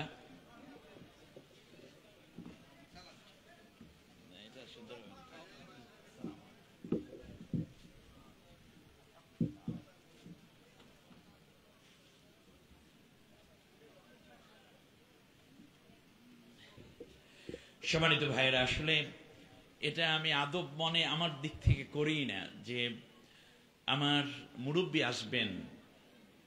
আমি আগেই বলেছি, হুজুর আমাকে অত্যন্ত স্নেহ করেন এবং তার এই স্নেহের ছায়ায় আল্লাহ যেন আমাকে বাকি জীবন থাকার তৌফিক দেন। আল্লাহ যেন আমাদের এই ছায়াটাকে দীর্ঘ নেক হায়াত দিয়ে ধন্য করে দেন। আওলাদের রাসূল শুধু আমাদের এই এতদ অঞ্চলের নয়, কিংবা তিনি শুধুমাত্র হায়দরগঞ্জ কিংবা চট্টগ্রামের নন, তিনি গোটা উম্মার সম্পদ। তিনি মুসলিম মিল্লাতের জন্য একজন অভিভাবক। এক এক করে আমরা অনেক অভিভাবক হারিয়ে ফেলেছি। আমি যদি বলি, কারণ আমি অনেক উদারতাটা নিয়েই এ ময়দানে কথা বলি এবং আমার হৃদয়টা অনেক উদার রাখারই চেষ্টা করি। মরহুম মুফতি আহমদ শফি নওয়ারাল্লাহু মারকাদাহু, তিনি আমাদের অভিভাবক ছিলেন। এর আগে খতিব ওবায়দুল হক, আল্লাহ রাব্বুল আলামিন তাকে জান্নাতের সর্বোচ্চ দরজা নসিব করুন। আমাদের এই মুরব্বীকে আল্লাহ নিয়ে গেছেন। এরপরে নুরুল ইসলাম কাসিমি সাহেব, আল্লামা বাবু নগরী সাহেব, মাওলানা মুফতি ইজহার সাহেব, ধারাবাহিক ভাবে যদি চলে আসি মাওলানা এ কে এম ইউসুফ সাহেব, মাওলানা আব্দুস সুবহান সাহেব, মাওলানা আল্লামা দিলওয়ার হোসেন সাইদি সাহেব, নওয়ারাল্লাহু মারকাদাহুম। দেখুন, এই অভিভাবক হারা আমরা হয়ে যাচ্ছি এক এক করে। বাংলাদেশের তাওহীদি জনতা একটি চেহারার দিকে তাকিয়ে আছে, তিনি আওলাদের রসুল, যিনি আজকের এই মাহফিলের প্রধান অতিথি। আমরা কোনো সমস্যায় পড়লে একজন মুরব্বীর কাছে বলতে হয় যে এখন কি করব, কোন দিকে যাব। বাংলাদেশের সমস্ত ঘরানার ওলামায়ে কেরাম একমত যে এই জায়গাটি থেকে আমরা সলিউশন পেতে চাই, এই জায়গাটি থেকে আমরা পরামর্শ পেতে চাই। আর তিনিও তার দুটি ডানাকে ওলামায়ে কেরাম এবং উম্মার জন্য উন্মুক্ত করে রেখেছেন। একদিকে ইলম, অপরদিকে আমলের পাশাপাশি আমরা রাসূল সাল্লাল্লাহু আলাইহি ওয়াসাল্লামকে দেখি নাই, কিন্তু নবীর আখলাক কেমন ছিল সরাসরি দেখার সুযোগ পেয়েছি। আমরা রাসূল সাল্লাল্লাহু আলাইহি ওয়াসাল্লামকে পাইনি, কিন্তু নবীর প্রতি গভীর মমত্ববোধ এবং ভালোবাসা, মায়া মহাব্বতকে একত্রিত করে যখন বিরহের বেদনায় ছটফট করি, তখন এক পশলা বৃষ্টি আওলাদের রাসূল আমাদের জন্য। সম্মানিত ভাইয়েরা, আজকে আপনাদের প্রতি আমি ধন্যবাদ জানাই আওলাদের রাসূলকে মেহমান করার জন্য। তিনি ওয়াজ কি করবেন আমি জানি না, তবে তিনি এসেছেন, মাহফিল সফল। আমরা চাই বাংলাদেশের সর্বোচ্চ জায়গায় আমাদের এই শ্রদ্ধেয়, আমাদের এই মহান মানুষটিকে সম্মানিত করা হবে এবং সর্বোচ্চ সম্মান দিয়ে আমরা নবী সাল্লাল্লাহু আলাইহি ওয়াসাল্লামকে ভালোবাসার আরেকটি প্রমাণ দেওয়ার সুযোগ পাব। আমরা দোয়া করছি আল্লাহ যেন আমাদের শায়েখকে দীর্ঘ নেক হায়াত দান করেন। আল্লাহ যেন সুস্থতার সাথে দ্বীনি দাওয়াতের এই ময়দানে তিনি যেন আরো বাস্তবমুখী এবং বলিষ্ঠ ভূমিকা রাখতে পারেন। সেজন্য আল্লাহর কাছে আমরা আমাদের তাহাজ্জুদে, আমাদের মাহফিলে, আমাদের দোয়ায়, আমাদের বিভিন্ন কোরআন তিলাওয়াতের মাধ্যমে যে দোয়াগুলো আমরা করে থাকি, কোনো দোয়ায় যেন আমরা মিস না করি। আল্লাহ যেন আমাদের মুরব্বীকে আল্লাহ তাআলা দীর্ঘ নেক হায়াত দান করেন। সম্মানিত ভাইয়েরা, আমি খুব সংক্ষিপ্ত বলছি যে তাগুত যারা হবে তারা যাবে জাহান্নামে। তাগুতের সবচেয়ে বড় উদাহরণ কে? ফেরাউন।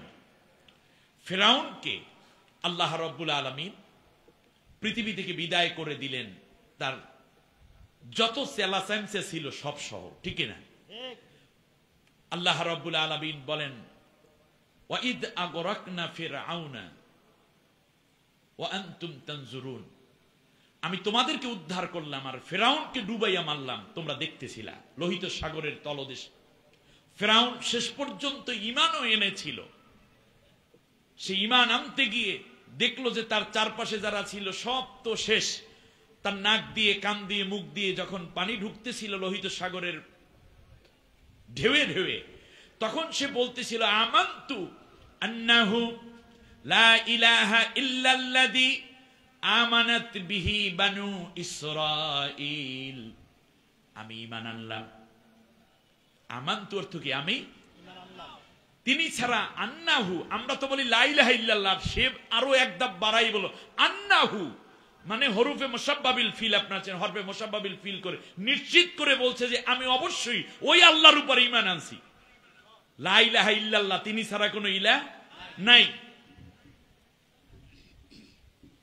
কিন্তু তার ঈমান কি কবুল হয়েছে? শেষবারে বলল ওয়া আনা মিনাল মুসলিমিন, আমি এখন মুসলমান হয়ে গেলাম। ৮০,০০০ শিশুকে হত্যা করেছ, বনি ইসরাইলের নেতৃত্ব দানকারী নেতৃবৃন্দকে হত্যা করেছ, তোমার কারণে মানুষ ছিল অতিষ্ঠ, মানুষের উপর পীড়ন, একটানা ক্ষমতা দখল, অন্যায় ভাবে জোর দখল করে ক্ষমতার চেয়ারে বসে থাকা, মানুষ হত্যা, মানুষের সম্পদ লুণ্ঠন, ইজ্জত লুণ্ঠন, জীবনকে তুমি শেষ করে দিয়েছো। সুতরাং তোমার মতো জালেম যারা, মৃত্যুর সময় আমি তাদের ঈমান কবুল করি না।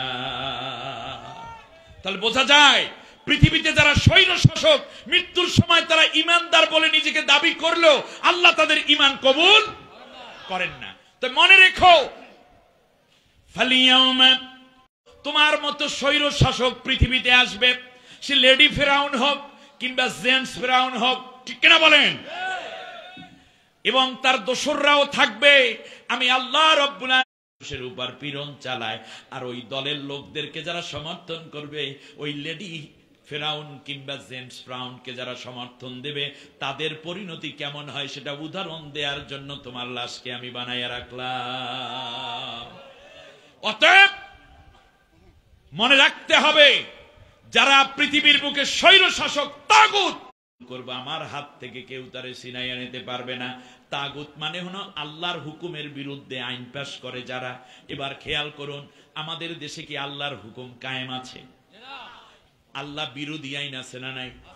তাহলে এই বিরোধী আইন পাশ করেছে কাফেরেরা নাকি মুসলমানেরা? কিন্তু আল্লাহর বিরুদ্ধে আইন পাশ করলে তারা কি মোমেন থাকে না তাগুত হয়ে যায়? কিন্তু আল্লাহ কি তাগুতের সাথে ঈমান আনতে বলেছেন নাকি তাগুতকে অস্বীকার করে ঈমান আনতে বলেছেন? অতএব আজকে আমরা কি শপথ করতে পারি, যেই দল, যেই গোষ্ঠী, যেই ব্যক্তি, যেই নেতা, যে আদর্শ আল্লাহর কোরআনের বিধান কায়েমের পক্ষে নয়, সেই দলে এখানেও যদি কেউ থাকেন কিংবা পরবর্তী যারা আসবেন এই আলোচনা শুনবেন, আজকে ওয়াদা করুন আমরা তাগুতের পক্ষে নাই, আল্লাহর কোরআনের বিধান যেখানে আমরা সেই দলকেই সমর্থন করব। তার কারণ আল্লাহর বিধানের পক্ষে আপনি এখন ঈমান আনার সময় তো বলছেন ও কবিলতু জামিয়া আহকামিহি ও আরকানিহি, আমি আল্লাহর সব হুকুম মেনেই তো আমরা মোমেন হয়েছি নাকি? অতএব আমরা কি আর তাগুতের পক্ষে যাব নাকি আল্লাহর দ্বীনের পথে, ইসলামের পথে, কোরআনের পথে যাব? তাগুতকে নিয়ে ঈমান রাখবো নাকি তাগুতকে বাদ দিয়ে তারপর ঈমান আনবো? তাগুতকে আগে তালাক দেন, তারপরে ঈমান আনেন, সেই ঈমান আল্লাহ কবুল করবেন। আর না হলে আপনি যদি ঈমান আনেন কিন্তু তাগুতের পক্ষে থাকেন, তাহলে সেটা আব্দুল্লাহ বিন উবাইর উত্তরসূরি, আপনার ঈমান আল্লাহর কাছে কবুল হবে না, হবে না, হবে না। তাহলে আল্লাহ তাআলা আগে ঈমান আনতে বলেছেন নাকি আগে তাগুতকে অস্বীকার করতে বলেছেন? আচ্ছা, আমি একটু উদাহরণ দিই মনে রাখার জন্য। দেখুন, এটা জান্নাত জাহান্নামের আলোচনা চলছে, একটু খেয়াল করেন। আমরা কোন ব্যক্তি, মনে করেন উদাহরণটা আমি এভাবে দেব কেমনে আল্লাহ জানেন, যাই হোক আমি সংক্ষেপে যদি বলি, কোন ব্যক্তি পায়খানা প্রস্রাব ত্যাগ করলো, ঠিক না? এরপরে দেখা গেল সে এই অবস্থায় ওযু করেছে, এরপর এশা নামাজ পড়েছে, তার নামাজ কি কবুল হয়েছে? এই নামাজ যদি কবুল হতে হয় তাহলে সে ওযু কিন্তু 3 বার করছে, বেচারা 3 বার ওযু করছে। কয়বার? 3 বার ওযু করছে। আমরা করি কয়বার? সে করছে কয়বার? 3 বার। এরপরেও তার নামাজ হয় নাই। তার কারণটা কি? কারণ হচ্ছে তার কাপড়ের সাথে কি লেগে আছে? নাপাকি লেগে আছে, নাপাকি লেগে আছে। তাহলে আগে ওযু করা দরকার ছিল নাকি আগে মলমূত্র থেকে উত্তম রূপে পবিত্র হওয়া দরকার ছিল? এই কথাটা যদি মনে রাখতে পারেন, তাহলে পায়খানা প্রস্রাব করার পরে তার প্রথম উচিত ছিল পানি খরচ করা, ঢিলাকুলুক করা ইত্যাদি করে পাক পবিত্র হওয়া, তারপরে ওযু করা। ঠিক তেমনি কেউ যদি আল্লাহর প্রতি ঈমান আনতে হয় তাহলে আগে তাকে ওই পায়খানা প্রস্রাব পরিষ্কার কইরা যেমন ওযু করে তারপর নামাজে দাঁড়াতে হয়। যদি কেউ ঈমানদার হতে হয়, প্রথমে আল্লাহ বিরোধী যত দল আছে, মত আছে, বিধান আছে, আইন কানুন আছে, সেইগুলোকে আগে তার বাদ দিতে হবে, তারপরে ঈমান আনলে সেই ঈমান কবুল হবে। অতএব কেউ যদি ভিতরে ভিতরে কুফরি মতবাদকে লালন করে নামাজ পড়ে, রোজা রাখে, ঈমান আনে, তার ঈমান কোনোদিন কবুল হবে না। যেমন ওই ব্যক্তি পায়খানা কাপড়ে রাইখা তারপর ওযু করে নামাজ পড়ছে, তার নামাজ কবুল হয় নাই। সুতরাং প্রথম কাজ হবে তাগুতকে অস্বীকার করে নিজেকে পবিত্র করা। ওই অবস্থায় পবিত্র কালেমা তয়্যিবা পড়লে সেই কালেমা কবুল, ওই ব্যক্তি জান্নাতি। আমাদের সমাজে বহু তবলিগের ভাইয়েরা না বুঝে বহু পীরের মুরিদ, এমনকি পীরও আছে, এমনকি বহু জাকিরিন আছে যারা তাগুতের দালালি করে, অপরদিকে আল্লাহ রাব্বুল আলামিনের ইবাদত করে, যদি এই ইবাদত কবুল হয় তা আব্দুল্লাহ বিন উবাই জাহান্নামে যাওয়ার কথা নয়।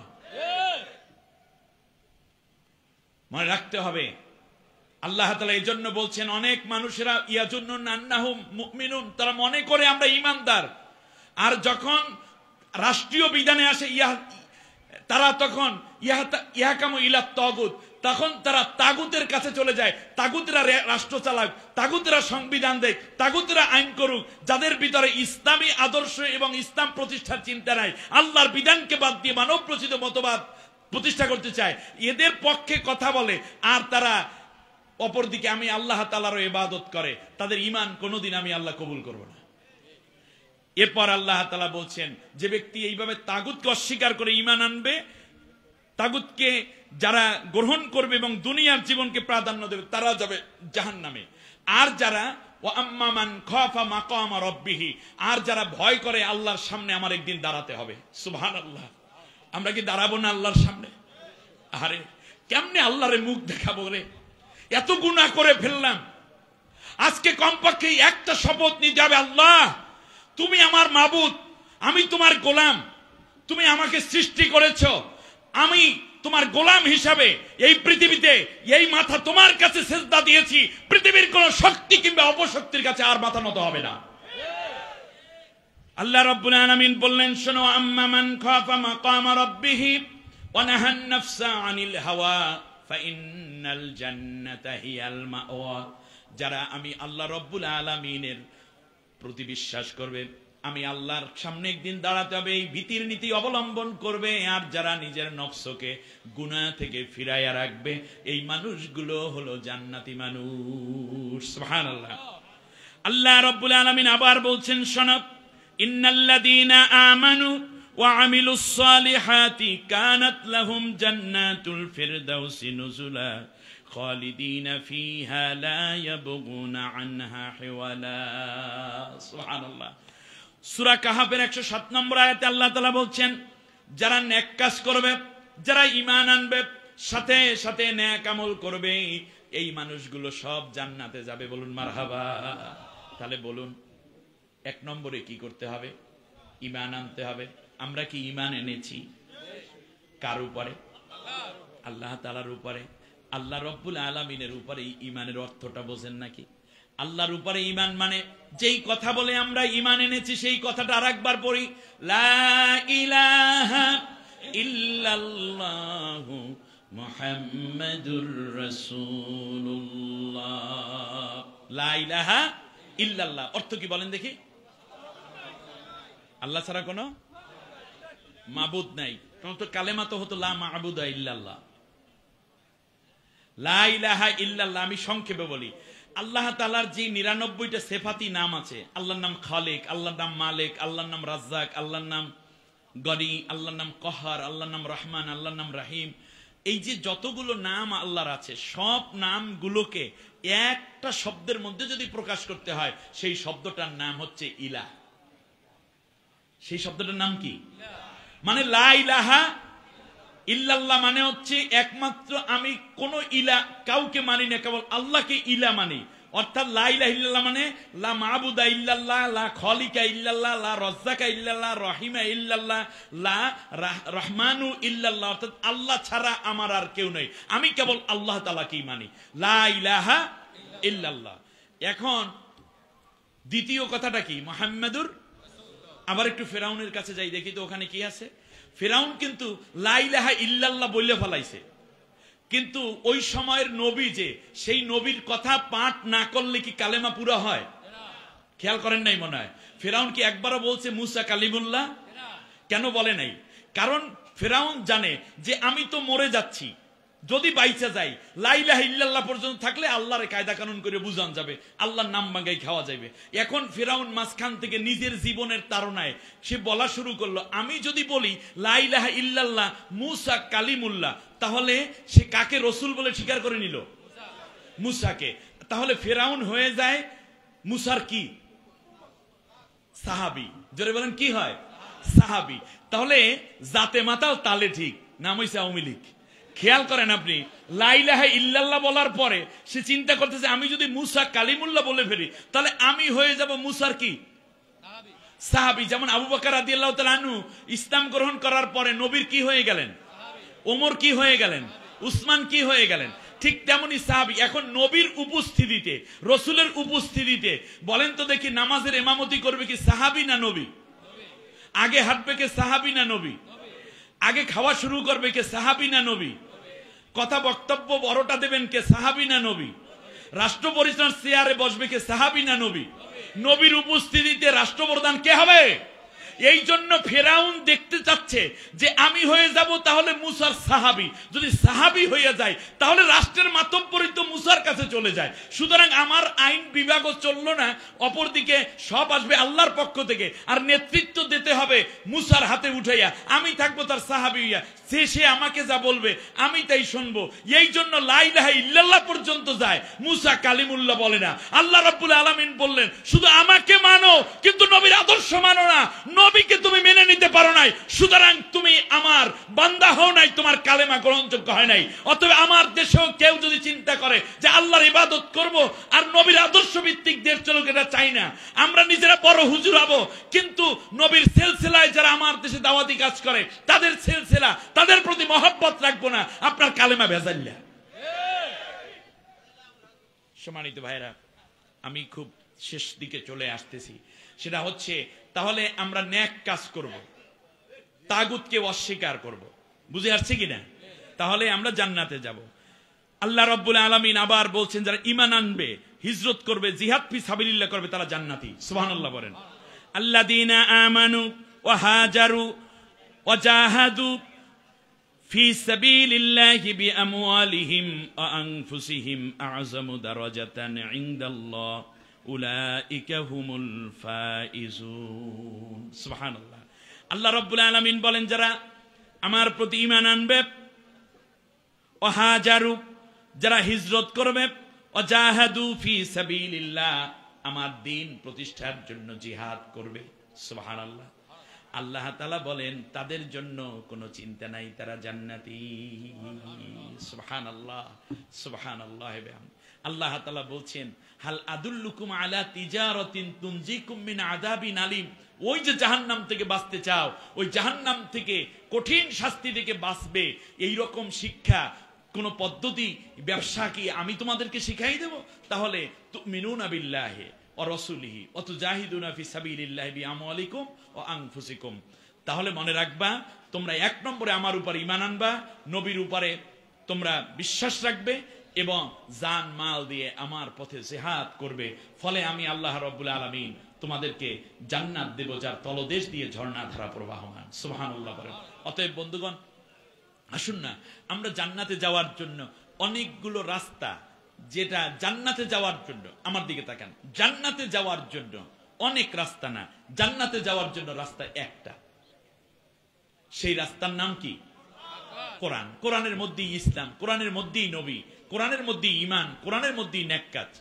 শুনুন, এই পৃথিবীতে সব নবীগণ ছিলেন এই আল্লাহ রাব্বুল আলামিনের বিধান বিজয় করার জন্য। ওয়ালাকাদ বাআসনা ফি কুল্লি উম্মাতির রাসূলান ইবুদুল্লাহ ওয়াজতানিবুত তাগুত। সব নবী এসে তাগুত থেকে মানুষকে বাঁচাই রাখতেন আর আল্লাহর গোলাম বানার, আল্লাহর গোলামিত্বে তাদেরকে শামিল করার জন্য তারা এসেছে। আমাদের নবীও ঠিক তাই এসেছে। তিনি এসে কেন এসেছেন আল্লাহ তাও বললেন, লিইয়ুযহিরাহু আলাদ-দীনি কুল্লি। মানব রচিত যত মতবাদ আছে তার উপরে আমার কোরআনের বিধান, কোরআনের শাসন, কোরআনের রাষ্ট্র কায়েম করার জন্য আমি আমার নবীকে প্রেরণ করেছি। কথাটা আমার না আল্লাহ? আচ্ছা, নবীর পরে সাহাবীগণ কি করেছেন? এই ইসলামী রাষ্ট্রই তো তারা কায়েম করেছেন নাকি? বেশ ভালো। আচ্ছা, এখান থেকে ধরে আমরা নবী সাহাবী তো দেখি না, একেবারে খুব কাছাকাছি হযরতে ঈসা হযরতে ইমাম মাহদী আলাইহিস সালাম আমাদের মধ্যে আসবেন। ইমাম মাহদী আলাইহিস সালাম এই পৃথিবীতে এসে কি করবেন বলেন দেখি? শুধু মাহফিল করবেন? তিনি দায়িত্ব হিসাবে তিনি পালন করবেন, সেটা হচ্ছে একটি ইসলামী রাষ্ট্র কায়েম করবেন, কোরআনের রাষ্ট্র। ঠিক কিনা বলেন? আচ্ছা, ইমাম মাহদী আলাইহিস সালামের পরে আসবেন যিনি, তার নাম কি বলেন দেখি? হযরতে ঈসা আলাইহিস সালাম। এবার বলেন, ঈসা আলাইহিস সালাম এসে কি করবেন? অনেক বড় বড় মাদ্রাসা বানাবেন নাকি? বড় বড় খানকা খুলে বলবেন, এরপরে বড় বড় তাফসীরুল কোরআন মাহফিলের প্রধান অতিথি হবেন? না, তিনি কি করবেন? এক একটানা 40 বছর আল্লাহর কোরআন দিয়ে রাষ্ট্র পরিচালনা করবেন। সুবহানাল্লাহ পড়বেন না? তাহলে বলুন তো দেখি নবী রাসূলদের কাজটা কি? এজন্য একজন সাহাবীর নাম পাবেন না। আমার দিকে এই কথাটি কান খাড়া করে শুনুন, একজন সাহাবী পাবেন না যিনি ঈমান গ্রহণ করার পরে আবু জেহেল আবু লাহাবদের আইন এবং কানুনের প্রতি স্বেচ্ছায় আনন্দে প্রাণ ভরে কিংবা তৃপ্তির সাথে আনুগত্য প্রদর্শন করেছে। বরং সব সাহাবী ছিলেন প্রচলিত আইনের বিরুদ্ধে আল্লাহর কোরআনের আইন প্রতিষ্ঠা করার পক্ষে। যদি সাহাবী নামের কেহ নবীর সাথে নামাজ পড়েছে, রোজা রেখেছে, দাড়ি রেখেছে, টুপি পরেছে, জিকির করেছে, কোরআন পড়েছে, সাহারি খেয়েছে, ইফতার করেছে, কিন্তু আল্লাহ রাব্বুল আলামিনের কোরআনের দ্বীন প্রতিষ্ঠিত হোক এটা মনে মনে চায় নাই, ওই ব্যক্তিকে আল্লাহ তাআলা মুনাফিক বলে উল্লেখ করেছে। আল্লাহ রাব্বুল আলামিন আমাদেরকে জান্নাতে যাওয়ার জন্য নবী সাল্লাল্লাহু আলাইহি ওয়াসাল্লাম যে পথ দেখিয়েছেন তার নাম হচ্ছে আল্লাহর প্রতি ভয়। ফাআম্মা মান খাফা মাকামা রাব্বিহি, আল্লাহু আকবার। আমরা যেন আল্লাহকে ভয় করে চলতে পারি। পৃথিবীর কেউ দেখে না, কিন্তু কে দেখেন? যা পৃথিবীর কেউ শোনে না তা কে শোনেন? পৃথিবীর যা কেউ করতে পারে না তা করতে পারেন কে? আমার ভাগ্যে যদি আল্লাহ ভালো লিখে থাকেন পৃথিবীর কেউ তা কাটতে পারে না। আমার ভাগ্যে আল্লাহ রাব্বুল আলামিন যদি খারাপ লিখে থাকেন পৃথিবীর কেউ ভালো দিতে পারবে না।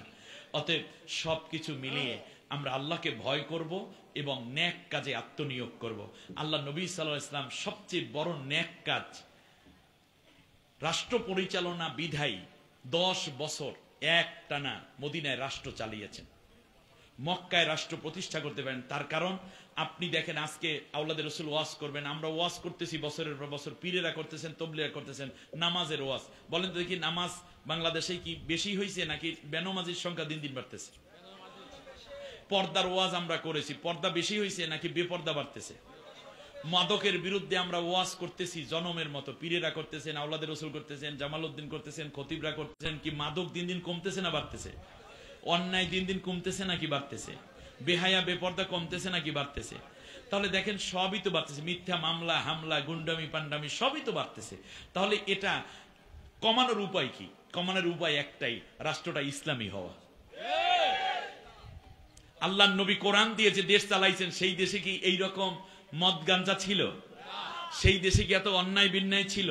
সেই দেশে কি জেনা ব্যভিচার ছিল? সেই দেশে কি খুন খারাপি ছিল? চুরি ডাকাতি ছিল? ছিনতাই ছিল? অতএব আবার সেই দেশে কি বেনামাজি ছিল? তাহলে পীর সাহেবরা, তবলিগের ভাইরা, বক্তারা, খতিবরা, ইমানরা এই 40 বছর তো, এই 53-54 বছর তো ওয়াজ করলেন। এইবার একটা আওয়াজ দেন, আগামীর পার্লামেন্টটা আল্লাহর কোরআনের পার্লামেন্ট বানাই দেই। তবলিগের ভাইরা, পীরেরা, বক্তারা, যা যে যেখানে আছি সবাই মিলে মুমিনরা একটা টার্গেট শুধু করেন যে আমার ছেলে নামাজি হোক, আমার প্রতিবেশী নামাজি হোক।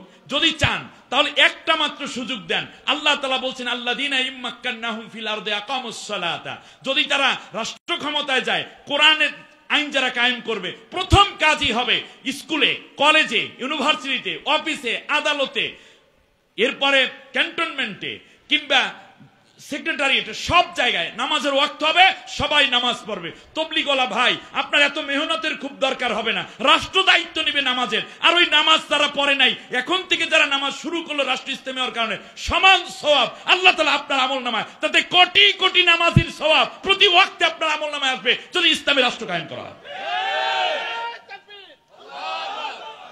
কত সহজ হিসাব। চুরির বিরুদ্ধে কম তো ওয়াজ করলেন না পীর সাহেব, পীর সাহেবের নিজের জোতাই স্টেজ থেকে চুরি হয়ে গেছে। এরকম ঘটনা ঘটে নাই? এখন পীর সাহেব মুরিদের জোতা পাই দিয়ে যায় আর কয় কইষ্টা কেন্দ্রে কইষ্টা, কারণ এই জোতা তো বাড়ি চালান দিয়ে বাইর করাও সম্ভব না। খেয়াল করছেন কিনা?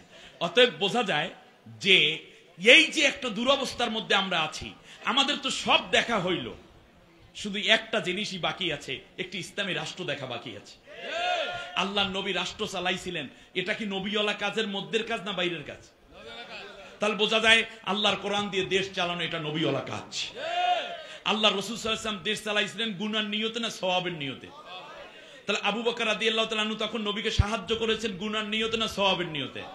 আবু বকর রাদিয়াল্লাহু তাআলা আনহু, ওমর রাদিয়াল্লাহু আনহুম নবী সাল্লাল্লাহু আলাইহি ওয়াসাল্লামের সাথে ছিলেন দিন প্রতিষ্ঠার জন্য জিহাদের ময়দানে। এটা গুনার নিয়তে না সওয়াবের নিয়তে? উদ্দেশ্য কি শুধুমাত্র যুদ্ধ করা নাকি আল্লাহর কোরআনের রাজ কায়েম করা? অতএব আল্লাহর কোরআনের রাজ কায়েমের জন্য তারা জীবন পর্যন্ত দিলেন, হিজরত পর্যন্ত করলেন, নবী দান্দান মোবারক শহীদ হলেন। সেই জিহাদে আমরা শরীক হতে এখনো পারি নাই। যদি কখনো সুযোগ আসে আল্লাহর কোরআনের পক্ষে, তাহলে আমরা নিজেদেরকে প্রমাণ দেব যে আল্লাহ, আমরা অবশ্যই তোমার কোরআন বিজয়ের পক্ষে আছি। আর কোরআনের বিজয় হলে আপনার মেয়ের পর্দা পুশিতে নিয়ে আপনার চিন্তা দরকার নাই, আপনার দোকানে চুরি হবে ওই দুশ্চিন্তা আপনার করার দরকার নাই, আপনার সন্তান কিডন্যাপ হবে ওই দুশ্চিন্তা করা আপনার কাজ না, আপনার ছেলে এডিক্টেড হবে মদ খাইবে ওই দুশ্চিন্তা আপনার করার কোনো কারণ নাই। তার কারণ এইগুলো অন্যায়গুলোকে রোধ করা, ইয়ামুরুনা বিল মারুফ ওয়া ইয়ানহাউনা আনিল মুনকার, তারা ভালো কাজের আদেশ করবে, খারাপ কাজ অটো নিষেধ হয়ে যাবে, যাকাত ভিত্তিক অর্থ ব্যবস্থা কায়েম হবে, লাফাতাহনা আলাইহিম বারাকাতিন মিনাস সামাই ওয়াল আরদ, আসমান থেকে জমিন থেকে বরকতের দরজা আমি আল্লাহ খুলে দেব। এই বিশাল নিয়ামত পাওয়ার জন্য একটি বারের জন্য আমাদেরকে জাগতে হবে। সেই জন্য শেষ জান্নাতে যাওয়ার শেষ রাস্তাটি হচ্ছে একটি ইসলামিক রাষ্ট্র কায়েমের মাধ্যমে ইসলামী পরিবেশে থেকে সবসময় আল্লাহ তাআলার কোরআনকে দেখা, নবীর আদর্শকে দেখা। নবীকে অনেকে স্বপ্নে দেখতে চান, ঠিক কিনা বলেন? কে কে নবীকে স্বপ্নে দেখতে চান দেখি তো? আল্লাহু আকবার। আমার নেতা তোমার নেতা বিশ্বনবী মুস্তাফা, বিশ্বনবী মুস্তাফা, আমার নেতা তোমার নেতা, আল্লাহ তুমি কবুল করো। আচ্ছা, নবীরও একটা স্বপ্ন আছে। আপনি ওই স্বপ্ন পূরণ করতে গেলে আল্লাহ তাআলা আপনাকে নবীর স্বপ্ন পূরণ করাই দেবে। আমরা নবীকে দেখতে চাই, আর নবী দেখতে চান কি? রব্বি আদখিলনি মুদখালা সিদকিন ওয়া আখরিজনি মুখরাজা সিদক ওয়াজআলনি মিন লাদুনকা সুলতানান নাসীরা। এই কথাটাই আমার শেষ। নবী সাল্লাল্লাহু আলাইহি ওয়াসাল্লামের স্বপ্ন ছিল একটাই, যে আল্লাহ তুমি আমাকে একটা ইসলামী রাষ্ট্র দাও, যেই রাষ্ট্রে আমি দেখাইয়া দেব পর্দা কিভাবে কায়েম করতে হয়, কিভাবে জেনা মুক্ত করতে হয়, কিভাবে ধর্ষণ মুক্ত করতে হয়, কিভাবে মাদক মুক্ত করতে হয়, কিভাবে ঘুষ মুক্ত করতে হয়, কিভাবে সুদ মুক্ত রাষ্ট্র কায়েম করতে হয়, কিভাবে পরস্পরে মানুষেরা ভালোবাসার একটি রাষ্ট্রবন্ধন তৈরি করতে হয়, কিভাবে মা বাবার মর্যাদা টিকে থাকতে পারে, কিভাবে নারীরা পর্দাপুশিদা মতো চলতে পারে, কিভাবে একটি রাষ্ট্রের মধ্যে অন্য সব ধর্মাবলম্বীরাও তাদের অধিকার নিয়ে থাকতে পারে, কিভাবে মানুষের অন্যায় শাসক আর জুলুম করবে না, ন্যায় শাসক কিভাবে হতে পারে। আল্লাহ তাআলা সেই ইসলামের যে বিধান তুমি কোরআনের মধ্যে দিয়েছো, আল্লাহ তাআলা এইটা রাষ্ট্রীয় আয়াতগুলো, সামাজিক আয়াতগুলো, অর্থনীতির আয়াতগুলো, আল্লাহ তুমি আমি যেন কোরআনটাকে শুধু পড়ার মধ্যে না, যেন আমি দেখাইয়া দিতে পারি, সেই ব্যবস্থা তুমি করো। চোরের হাত কেটে দাও, জিনাকারকে বিবাহিত হলে তাদেরকে সঙ্গে সার করে দাও, এইটা কি শুধু পড়ার আয়াত নাকি আইনের আয়াত? তাই 54 বছর পর্যন্ত হুজুর ও পিসাব ও আমার ভাই, ও স্কুল কলেজে পড়ুয়া ছাত্র, ও ইউনিভার্সিটির লেকচারার, ও ভাইস চ্যান্সেলর, পুলিশ, র্যাব শুধু আয়াত পড়লেন, কিন্তু এটা কি শুধু পড়ার আয়াত নাকি কাজের আয়াত? কাজের আয়াতের জন্য আগামীর পার্লামেন্টে কমপক্ষে একবার কাজে লাগাইয়া দেখি আল্লাহর কোরআনের এই মরা আয়াতগুলোকে আমরা একটু জীবন্ত করে চোখের সামনে দেখার জন্য।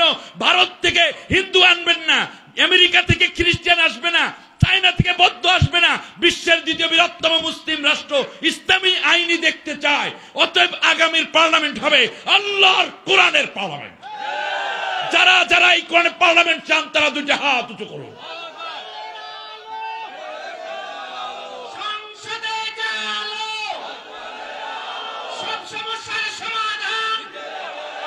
আল্লাহ রাব্বুল আলামিন আমাদেরকে কবুল করুন। এর চেয়ে বড় নেক কাজ আর নাই। সবচেয়ে বড় নেক কাজের জন্য নবী সবচেয়ে বেশি স্যাক্রিফাইস করেছেন। দাড়ির জন্য আল্লাহর নবী লড়াই করেছেন, টুপির জন্য লড়াই করেছেন, দামার জন্য কারো সাথে ঝগড়া হয়েছে, জিকিরের জন্য নবীর সাথে কারো ইখতিলাফ হয়েছে? হয় নাই। নামাজের জন্য নবী কি কাউকে কারোর সাথে দ্বন্দ্ব করেছেন? করেন নাই। এই কাজগুলো ইবাদত। কিন্তু আল্লাহর হুকুমত কায়েম যখন হবে তখনই রাষ্ট্রশক্তি তাদের নবীর বিরুদ্ধে লেগে গেছে। ফেরাউন লেগেছে মুসার বিরুদ্ধে, নমরুদ লেগেছে কার বিরুদ্ধে? ইব্রাহিম আলাইহিস সালামের বিরুদ্ধে। দাকিয়ানুস লেগেছে ঈসা আলাইহিস সালামের বিরুদ্ধে। আবু জেহেল লেগেছে নবীর বিরুদ্ধে। অতএব আল্লাহর কোরআনের হুকুমত যারা কায়েম করতে চায় তাদের বিরুদ্ধে যারা লাগো, তারা ওই দলের সদস্য হয়ে যাওয়ার আশঙ্কা করছি। তুমি আমার ভাই, আল্লাহর কাছে মাপ চাও। অতএব জীবনে অনেক বিরোধ, কিন্তু আল্লাহর কোরআন পার্লামেন্টে নেতৃত্ব দিবে, এই ক্ষেত্রে আমাদের কোনো দ্বিমত করার ন্যূনতম সুযোগ নেই। আন আকিমুদ্দিন ওয়ালা তাতাফাররাকু ফি, আমার দ্বীন প্রতিষ্ঠা করো, এই ক্ষেত্রে কোনো ইখতিলাফ করবে না। নবী সাল্লাল্লাহু আলাইহি ওয়াসাল্লাম বলেছেন ফাত্তাবিউস সিওয়াদাল আযম ফাইন্নাহু মান শাদ্দা শাদ্দা ফিন নার।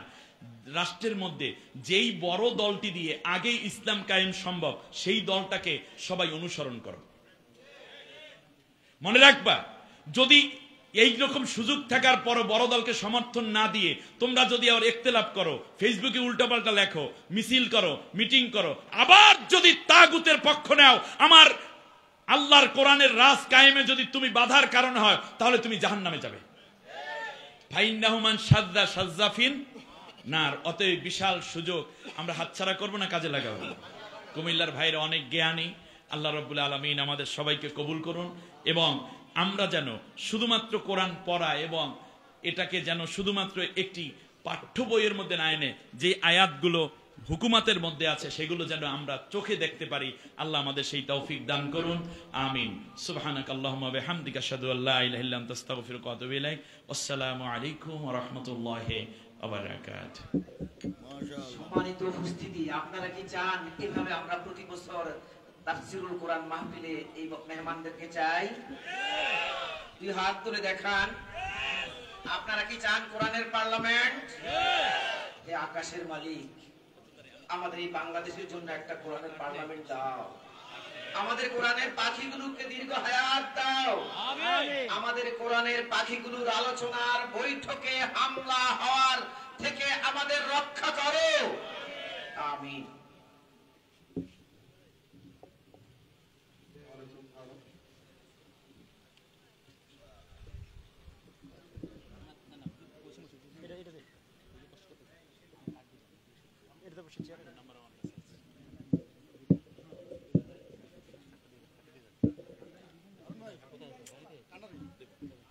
আপনাদের উদ্দেশ্যে এখন আরেকটি ইসলামী সঙ্গীত পরিবেশন করবেন আমাদের দাওয়াতি শিল্পী গোষ্ঠী কান্ডারির সম্মানিত শিল্পী গোষ্ঠী। আমাদের উদ্দেশ্যে একটি ইসলামী সঙ্গীত পরিবেশন।